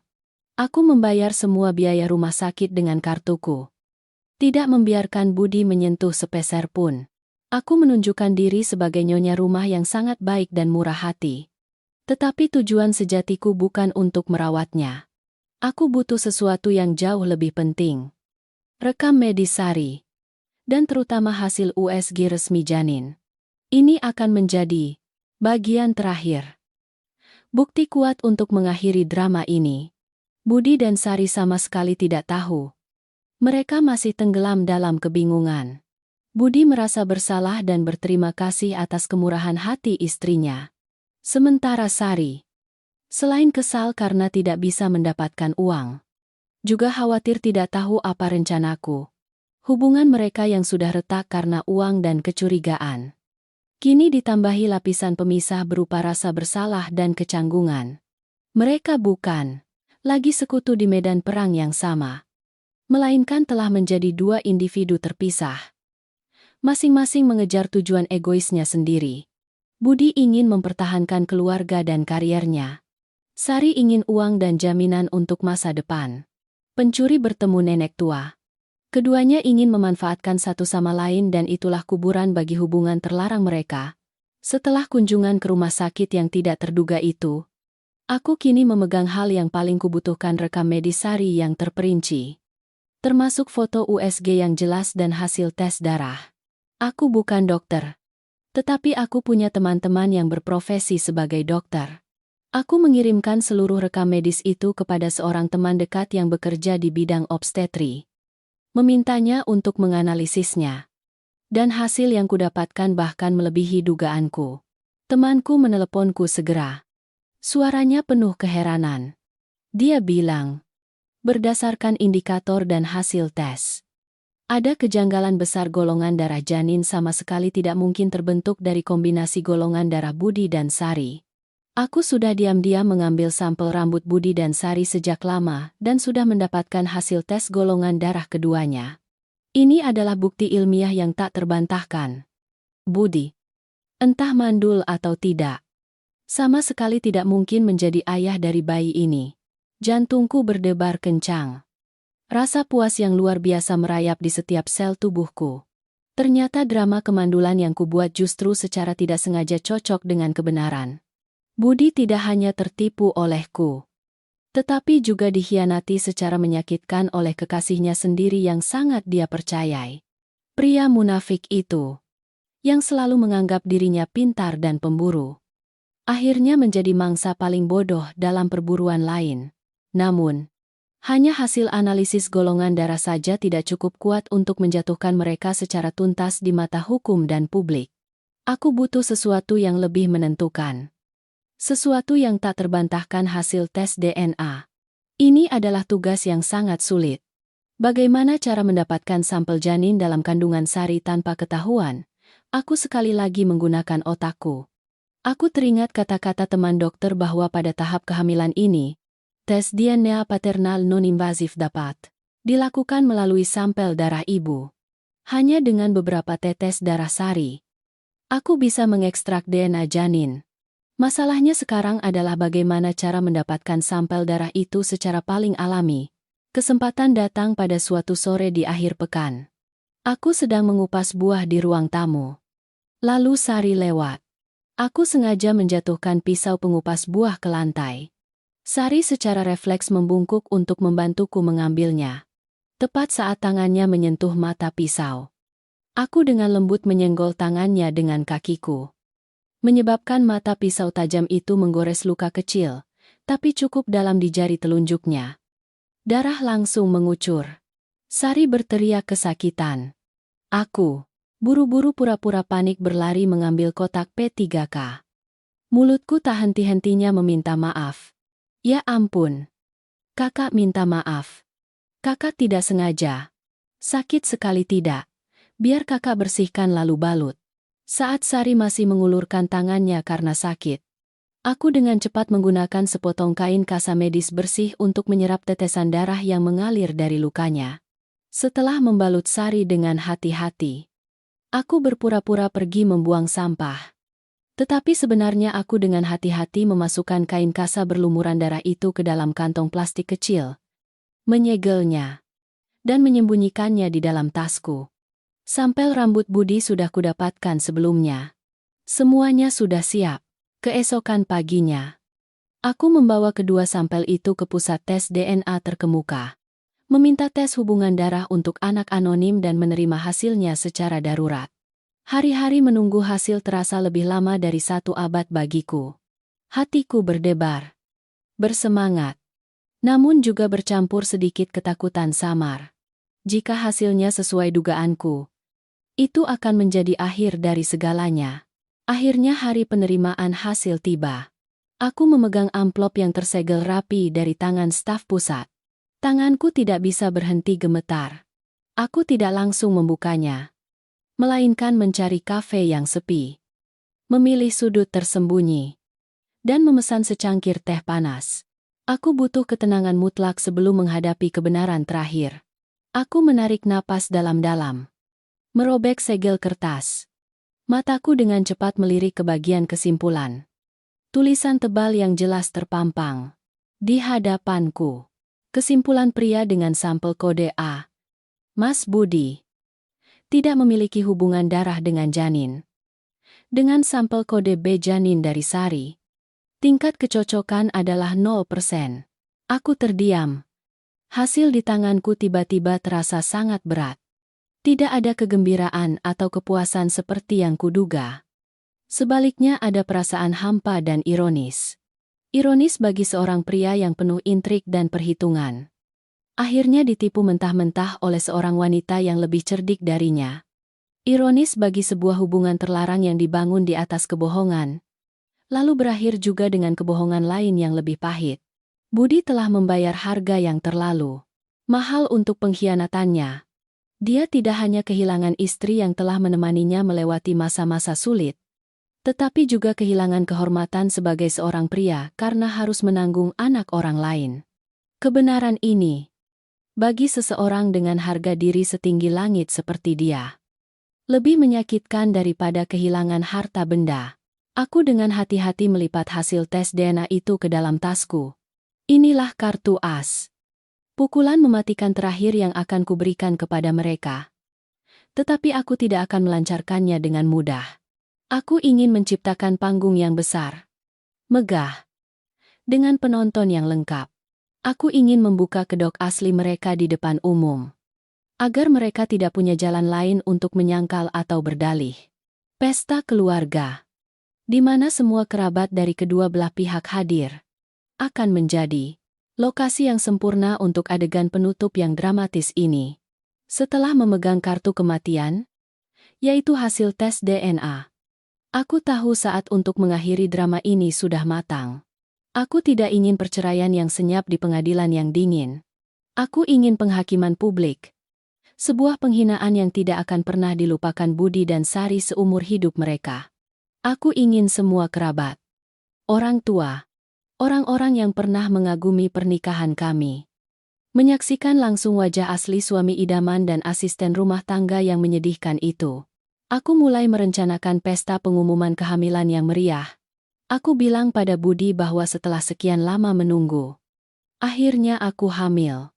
Dan aku ingin mengadakan pesta hangat untuk memberitahukan kepada seluruh keluarga dari kedua belah pihak. Aku ingin berbagi kebahagiaan ini dengan semua orang dan juga untuk berterima kasih kepada orang tua dari kedua belah pihak yang selalu mendukung kami selama ini. Budi, meskipun dalam hati masih penuh keraguan dan ketakutan, tidak bisa menolak permintaanku yang masuk akal ini. Dia tidak ingin dituduh sebagai suami yang tidak peduli atau acuh tak acuh terhadap kabar bahagia istrinya. Terlebih lagi, mungkin dia juga ingin memanfaatkan pesta ini untuk menenangkanku. Untuk membuktikan cintanya. Agar aku melupakan kecurigaan baru-baru ini. Dia dengan cepat setuju. Bahkan terlihat sangat antusias membantuku menyusun daftar tamu dan memilih restoran. Aku memilih restoran paling mewah di kota. Memesan ruang VIP pribadi dengan kapasitas sekitar 30 orang. Aku mengirimkan undangan kepada semua kerabat dekat. Mulai dari orang tua, saudara-saudaraku, hingga bibi dan paman dari pihak Budi. Dalam daftar tamu, aku secara khusus menambahkan satu nama yang membuat Budi terkejut Sari. Ketika Budi melihat nama itu, dia terlihat sangat keberatan. Dia bilang pesta keluarga tidak seharusnya mengundang orang luar. Itu akan sangat aneh. Tapi aku menepisnya. Dengan nada penuh toleransi dan kemanusiaan. Apa yang Mas katakan Sari memang asisten rumah tangga. Tapi aku menganggapnya seperti adik sendiri. Dia juga sudah lelah merawatku selama masa morning sicknessku. Lagi pula, dia sedang hamil. Sendirian. Tidak punya tempat bergantung. Kita undang dia untuk ikut bersenang-senang juga merupakan perbuatan baik. Mas, aku ingin semua orang melihat bahwa keluarga kita hidup sangat peduli dan adil. Tidak membedakan kaya miskin. Mas jangan khawatir. Aku akan mengenalkannya sebagai sepupu jauh dari kampung yang datang membantu. Tidak akan ada yang mencela. Kata-kataku tidak hanya masuk akal dan adil, tetapi juga tepat sasaran pada harga diri palsu Budi. Dia tidak bisa menolak tanpa mempermalukan dirinya sendiri. Dia akhirnya setuju dengan enggan. Dalam hati pasti sedang kacau balau. Dia tidak tahu apa yang sebenarnya kupikirkan. Dia tidak tahu bahwa mengundang Sari adalah langkah strategisku. Aku ingin dia hadir di sana untuk secara langsung menghadapi kebenaran. Agar tidak ada kesempatan untuk melarikan diri atau menyangkal. Pada hari pesta, aku memilih gaun sutra merah menyala, berias mewah, dan percaya diri. Aku ingin menjadi wanita tercantik dan paling berkuasa malam ini. Ketika aku dan Budi tiba di restoran, tamu-tamu sudah cukup banyak yang datang. Semua orang dengan gembira mengucapkan selamat dan menanyakan kabar baik kami. Budi berdiri di sampingku, merangkul pinggangku dengan mesra, tersenyum dan berbicara. Tetapi matanya tidak bisa menyembunyikan kegelisahan dan kekhawatiran. Dia terus-menerus melihat ke arah pintu. Menunggu kedatangan Sari seperti menunggu bom waktu. Dan kemudian dia pun datang. Sari mengenakan gaun hamil yang cukup sederhana. Wajahnya sedikit berias, tapi tetap tidak bisa menyembunyikan kelelahan dan kekhawatiran. Dia masuk ke ruang pesta dengan ragu-ragu dan merasa asing di antara orang-orang kaya yang tidak dikenalnya. Aku tersenyum. Berjalan mendekat. Menggenggam tangannya. Menariknya untuk diperkenalkan kepada semua orang dengan sangat ramah. Ini Sari, sepupu dari kampung. Akhir-akhir ini aku morning sickness dan lelah jadi dia datang membantu merawat. Sari ini orangnya baik dan rajin sekali. Semua orang mengangguk menyapa Sari dengan ramah. Sari menunduk, berbisik terima kasih. Aku menempatkannya duduk di posisi yang cukup tersembunyi. Tetapi masih cukup untuk mengamati seluruh jalannya pesta. Aku ingin dia merasakan jarak. Perbedaan kelas antara dia dan duniaku. Pesta dimulai dalam suasana gembira dan hangat. Semua orang bersulang, menceritakan kisah-kisah lucu. Budi juga sudah mulai santai. Mungkin dia berpikir aku benar-benar hanya ingin mengadakan pesta biasa. Dia mulai bersulang dengan setiap orang. Membual tentang kesuksesannya. Tentang istrinya yang cantik. Dan anak yang akan lahir. Dia menikmati momen-momen kejayaan terakhirnya di puncak kepalsuan. Saat pesta mencapai puncaknya, ketika semua orang sudah sedikit mabuk dan suasana menjadi paling meriah, aku tahu waktunya telah tiba. Aku berdiri, mengambil mikrofon dari pembawa acara, memberi isyarat kepada staf restoran untuk mengecilkan musik latar. Semua mata di ruangan tertuju padaku. Aku berdehem, tersenyum lebar. Memulai pidato takdirku. Para orang tua, bibi dan paman, saudara-saudaraku tercinta. Pertama-tama, saya ingin mengucapkan terima kasih yang tulus kepada semua yang telah datang dari jauh untuk berbagi kebahagiaan dengan saya dan suami hari ini. Hari ini saya memiliki beberapa hadiah istimewa yang ingin saya berikan kepada suami tercinta saya, Mas Budi. Untuk merayakan perjalanan pernikahan kami yang penuh badai, namun sangat berkesan. Aku memberi isyarat kepada seorang teman yang telah kupersiapkan sebelumnya. Layar proyektor besar di belakangku tiba-tiba menyala. Semua orang penasaran menatap layar. Menunggu gambar-gambar romantis yang biasa mereka lihat di video perayaan. Tapi yang muncul bukanlah foto-foto pernikahan yang manis, melainkan sesuatu yang sama sekali berbeda. Panggung terakhir telah dibangun. Tirai penutup untuk tragedi penipuan ini secara resmi dimulai. Seluruh ruangan tenggelam dalam penantian. Suasana tiba-tiba menjadi pekat saat gambar-gambar pertama muncul di layar proyektor. Itu bukan video perayaan pernikahan. Bukan momen-momen bahagia seperti yang semua orang kira. Sebaliknya, adalah serangkaian salinan laporan rekening bank yang diperbesar dengan jelas hingga setiap angka. Aku memegang mikrofon. Suaraku tetap tenang dan manis, tetapi setiap kata yang keluar bagai pisau yang menghantam keras keheningan. Hadiah pertama yang ingin saya berikan kepada suami adalah ringkasan keuangan yang detail tentang apa yang telah dia korbankan secara diam-diam untuk keluarga selama 3 tahun terakhir. Aku menunjuk ke layar tempat aliran uang yang dilingkari merah menonjol. Ini, Bapak Ibu, adalah 2 miliar rupiah yang Mas Budi kumpulkan dengan hati-hati secara teratur dikirimkan kepada ibunya di kampung untuk biaya pensiun. Saya sungguh terharu dengan kesalehan suami saya. Tetapi yang membuat saya bertanya-tanya adalah mengapa jumlah uang sebesar itu ditransfer secara diam-diam dari rekening bersama kami berdua. Yang sebagai istri saya sama sekali tidak tahu. Dan mengapa jumlah uang pensiun ini secara aneh cocok dengan nilai 2 buku tabungan yang atas nama ibu mertua saya. Seluruh ruangan mulai berbisik-bisik. Mertuaku duduk di meja kehormatan. Wajah mereka berubah pucat. Ibu mertuaku terbata-bata. Berniat berdiri untuk menjelaskan, tetapi ayah mertuaku menahan tangannya. Tatapan ayah mertua terhadap putranya penuh kekecewaan. Budi berdiri terpaku di tempat. Gelas minumannya di tangannya bergetar hebat. Wajahnya dari merah padam karena alkohol berubah pucat seperti mayat. Dia tidak menyangka bahwa rencana pemindahan asetnya yang canggih akan terungkap secara telanjang di depan seluruh kerabat. Aku tidak memberinya kesempatan untuk menenangkan diri. Gambar di layar terus berubah. Kali ini adalah kontrak jual beli apartemen di pinggir kota dan nama pembeli diperbesar sebesar-besarnya Sari. Suaraku masih datar tapi sudah bercampur sedikit sindiran pahit. Dan ini adalah hadiah kedua. Bukti kebaikan hati suami saya. Dia tidak hanya berbakti kepada ibunya tetapi juga sangat baik hati kepada orang lain. Dia diam-diam menggunakan uang tabungan kami berdua untuk membeli sebuah rumah. Membantu seorang gadis dengan kondisi ekonomi yang sulit. Dan gadis beruntung itu tidak lain adalah sepupu jauh saya, yang duduk di sana di ujung. Sari, apakah kalian melihat betapa luar biasanya suami saya? Seorang pria yang tidak hanya pandai tetapi juga berhati mulia seperti itu. Apakah dia adalah barang langka di dunia ini? Saat ini, semua mata di ruangan tidak lagi penasaran tetapi sudah beralih ke keterkejutan dan kecurigaan. Mereka semua menatap Sari, yang sedang duduk meringkuk di sudut gelap. Wajahnya menunduk tidak berani mengangkat kepala. Orang tuaku duduk di meja sebelah. Wajah mereka mengeras.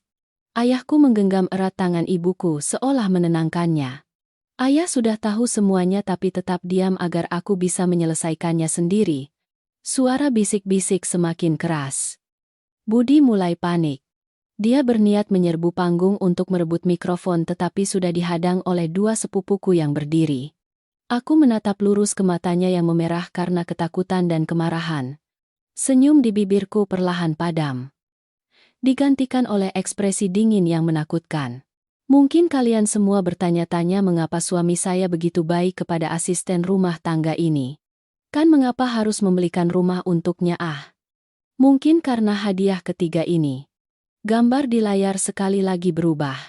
Kali ini adalah foto-foto USG janin berusia 12 minggu dan nama ibu hamil masih Sari. Tapi itu belum semuanya.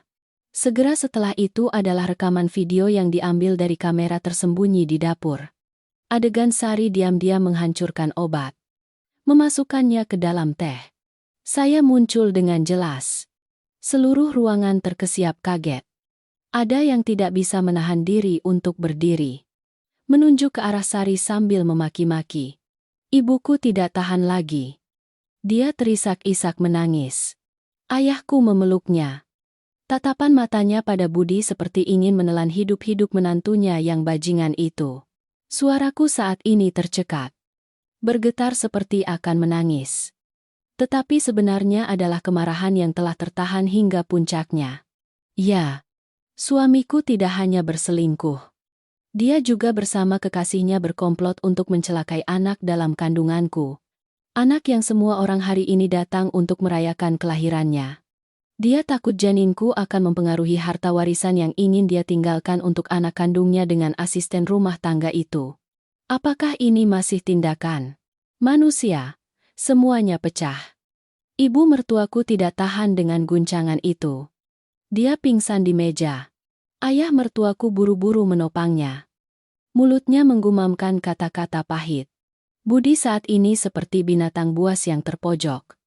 Dia berteriak gila-gilaan. Diam kau, semua ini karena kau tidak bisa punya anak. Apa salahnya aku melakukan ini? Aku butuh keturunan. Teriakannya membuat seluruh ruangan hening. Aku menatapnya. Di matanya tidak ada lagi kebencian melainkan rasa kasihan. Aku tertawa. Tawa yang pahit. Keturunan Mas Budi.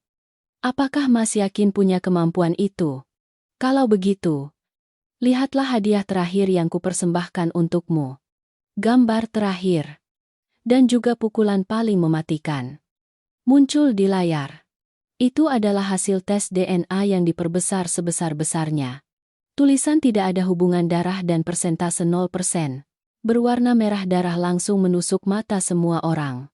Tepat di bawahnya adalah hasil tes andrologi palsu yang kubuat dengan kesimpulan mandul sejak lahir. Aku mengarahkan mikrofon ke arah Budi. Suaraku tajam dan jelas setiap kata. Mas Budi, suamiku yang sempurna. Lihatlah dengan jelas. Kamu tidak hanya diungkap oleh istrimu yang kamu remehkan ini. Tetapi kamu juga dikhianati secara memalukan oleh kekasihmu yang kamu lindungi mati-matian. Kamu telah menanggung anak orang lain selama berbulan-bulan tanpa pernah tahu. Kamu bilang butuh keturunan. Jadi jawablah aku dan semua orang di sini. Anak dalam perut wanita itu, sebenarnya anak siapa? Budi tertegun. Dia menatap layar lalu menatap Sari. Matanya memerah. Dia tidak bisa percaya apa yang dia lihat. Segala sesuatu. Harga diri. Kehormatan sebagai seorang pria. Semuanya runtuh berkeping-keping dalam sekejap. Dia menyerbu ke arah Sari seperti serigala lapar. mencengkeram kerah bajunya. Menggeram. Katakan padaku. Anak dalam perutmu itu, anak siapa kamu berani menipuku? Sari saat ini sudah benar-benar hancur. Dia berlutut di lantai. Menangis memohon. Mulutnya terbata-bata tidak bisa berkata-kata. Pesta pengumuman kehamilan berubah menjadi panggung komedi tragis yang kacau balau. Teriakan Budi. Tangisan Sari. Makian kerabat. Suara gelas pecah. Semuanya berpadu menciptakan simfoni kehancuran. Aku berdiri di panggung. Diam-diam melihat semuanya.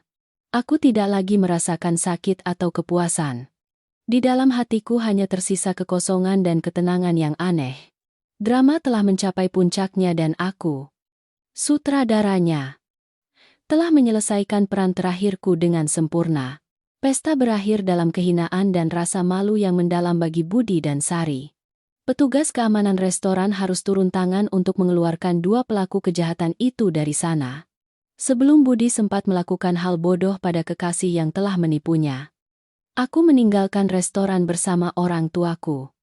Meninggalkan di belakangku kekacauan dan bisik-bisik tak henti dari kerabat. Aku tidak menoleh ke belakang.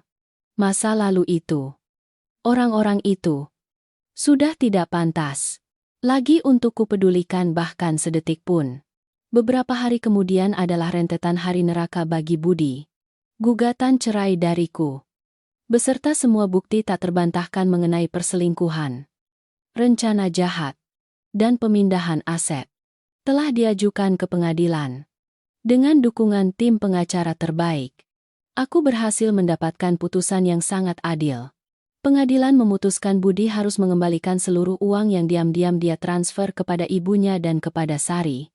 Seluruh harta bersama yang terbentuk selama masa pernikahan, termasuk rumah yang kami tinggali, dibagi kepadaku sebagian besar. Karena aku telah membuktikan bahwa kesalahan sepenuhnya berada di pihak dia. Budi kehilangan segalanya. Dia tidak hanya kehilangan harta benda, tetapi juga kehilangan kariernya. Insiden yang gempar di restoran dengan cepat menyebar hingga ke perusahaannya. Dengan skandal moral sebesar itu, dia langsung dipecat. Dari seorang manajer pemasaran yang berwibawa, dia menjadi pengangguran. Menanggung utang besar yang harus dia bayar kepadaku dan noda kehormatan yang tidak akan pernah bisa dihapus. Dia harus menjual rumah kenangan kami untuk membayar utang. Kudengar dia harus pindah ke kamar kos sempit di pinggiran kota. Hidup pas-pasan dengan pekerjaan serabutan. Ibunya setelah guncangan hari itu juga jatuh sakit parah. Keluarga yang dulunya bangga memiliki anak laki-laki yang cerdas, kini harus hidup dalam rasa malu dan celaan tetangga. Adapun Sari, nasibnya tidak lebih baik. Setelah kebenaran terungkap, kekasihnya yang sebenarnya di kampung, yang telah menanam benih di perutnya, juga meninggalkannya tanpa ampun. Dia tidak lagi punya muka untuk tinggal di kota. Juga tidak punya tempat untuk kembali. Hamil besar. Tanpa sepeser pun uang. Dia harus hidup terlunta-lunta. Bergantung pada belas kasihan para perantau. Harga yang harus dibayar untuk keserakahan dan penipuan itu terlalu mahal. Dia ingin naik ke awan dalam satu langkah. Tetapi akhirnya jatuh langsung ke jurang tak berdasar. 2 tahun berlalu. Waktu telah perlahan menghapus luka di hatiku. Aku telah menjual rumah lama, tempat yang penuh kenangan menyakitkan, dan membeli apartemen penthouse mewah dengan pemandangan seluruh kota.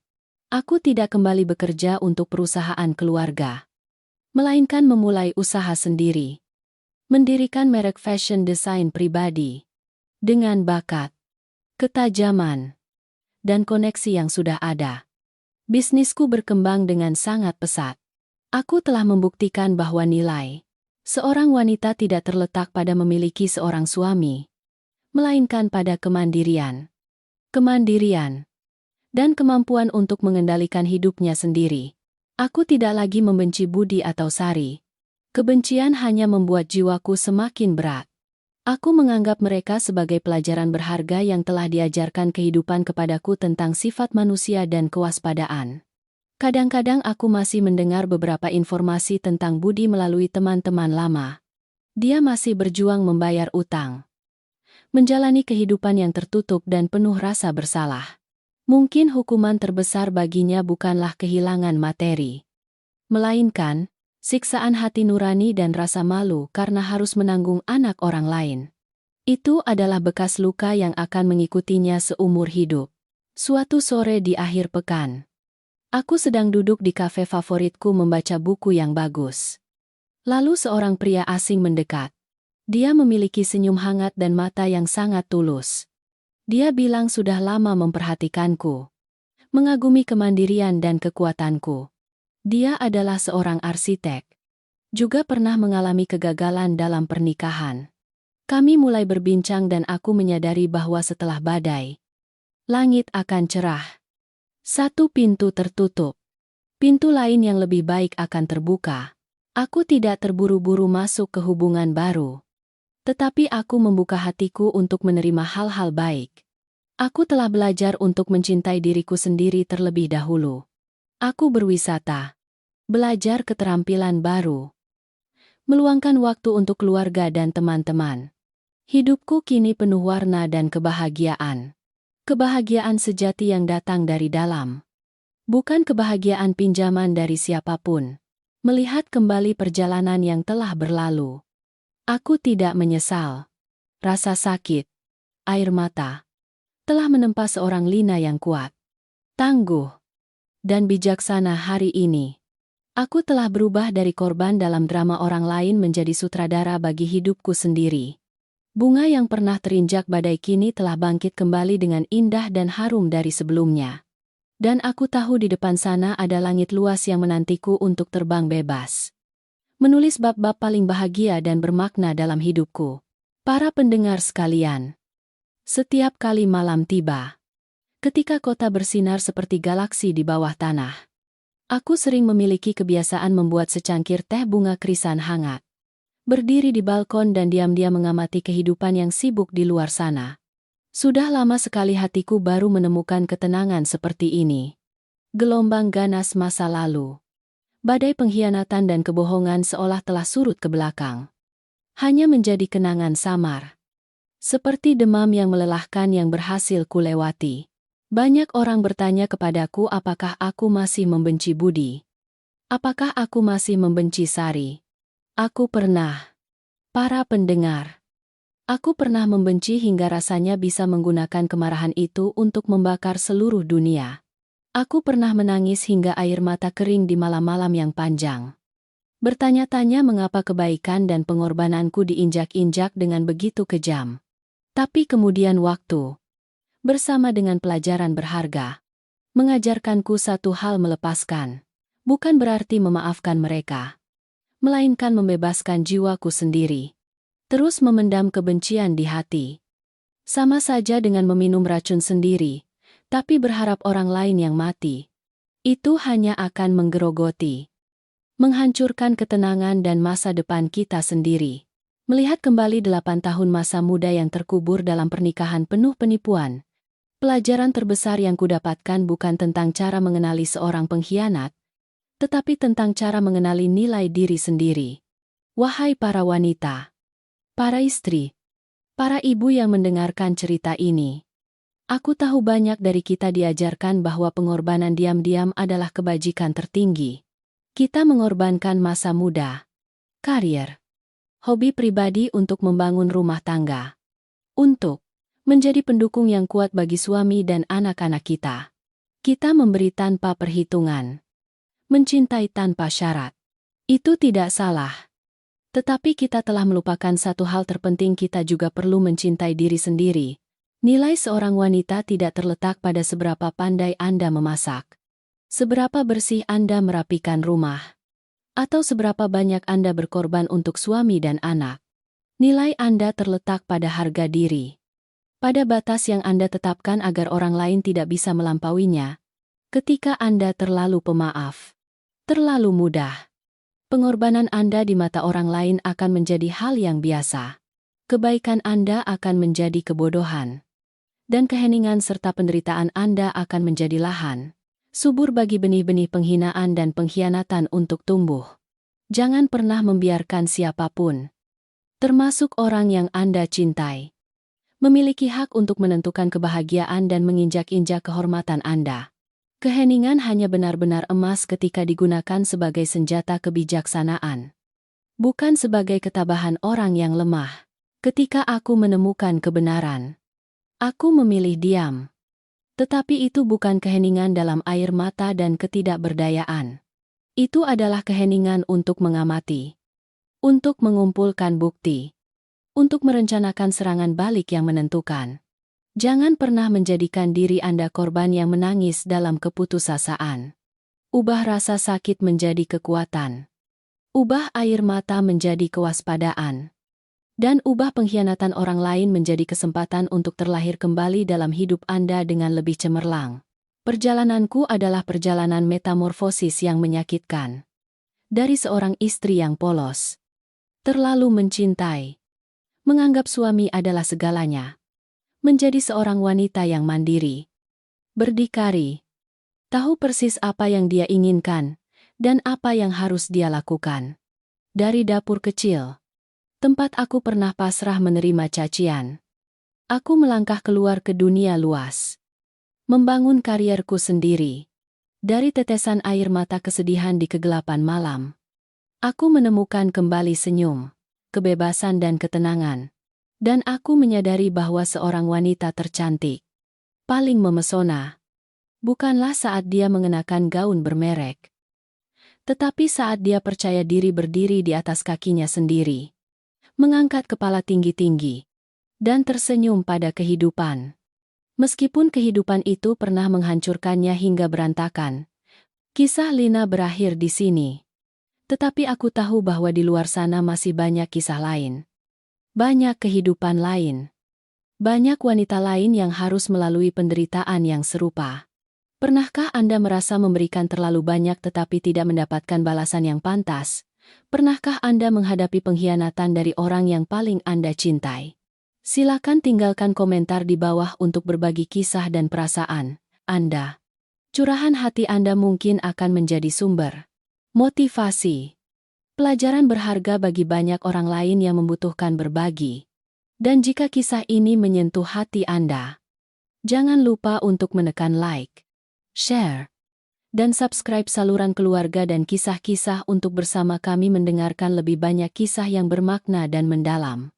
Dukungan Anda adalah motivasi terbesar bagi kami untuk terus menyajikan konten yang berharga. Terima kasih telah mendengarkan. Karena pada akhirnya, langit setelah badai selalu paling biru. Dan bunga-bunga yang bangkit dari kesulitan akan selalu menjadi bunga yang paling indah dan harum dari sebelumnya. Sampai jumpa dan sampai bertemu lagi di kisah-kisah selanjutnya.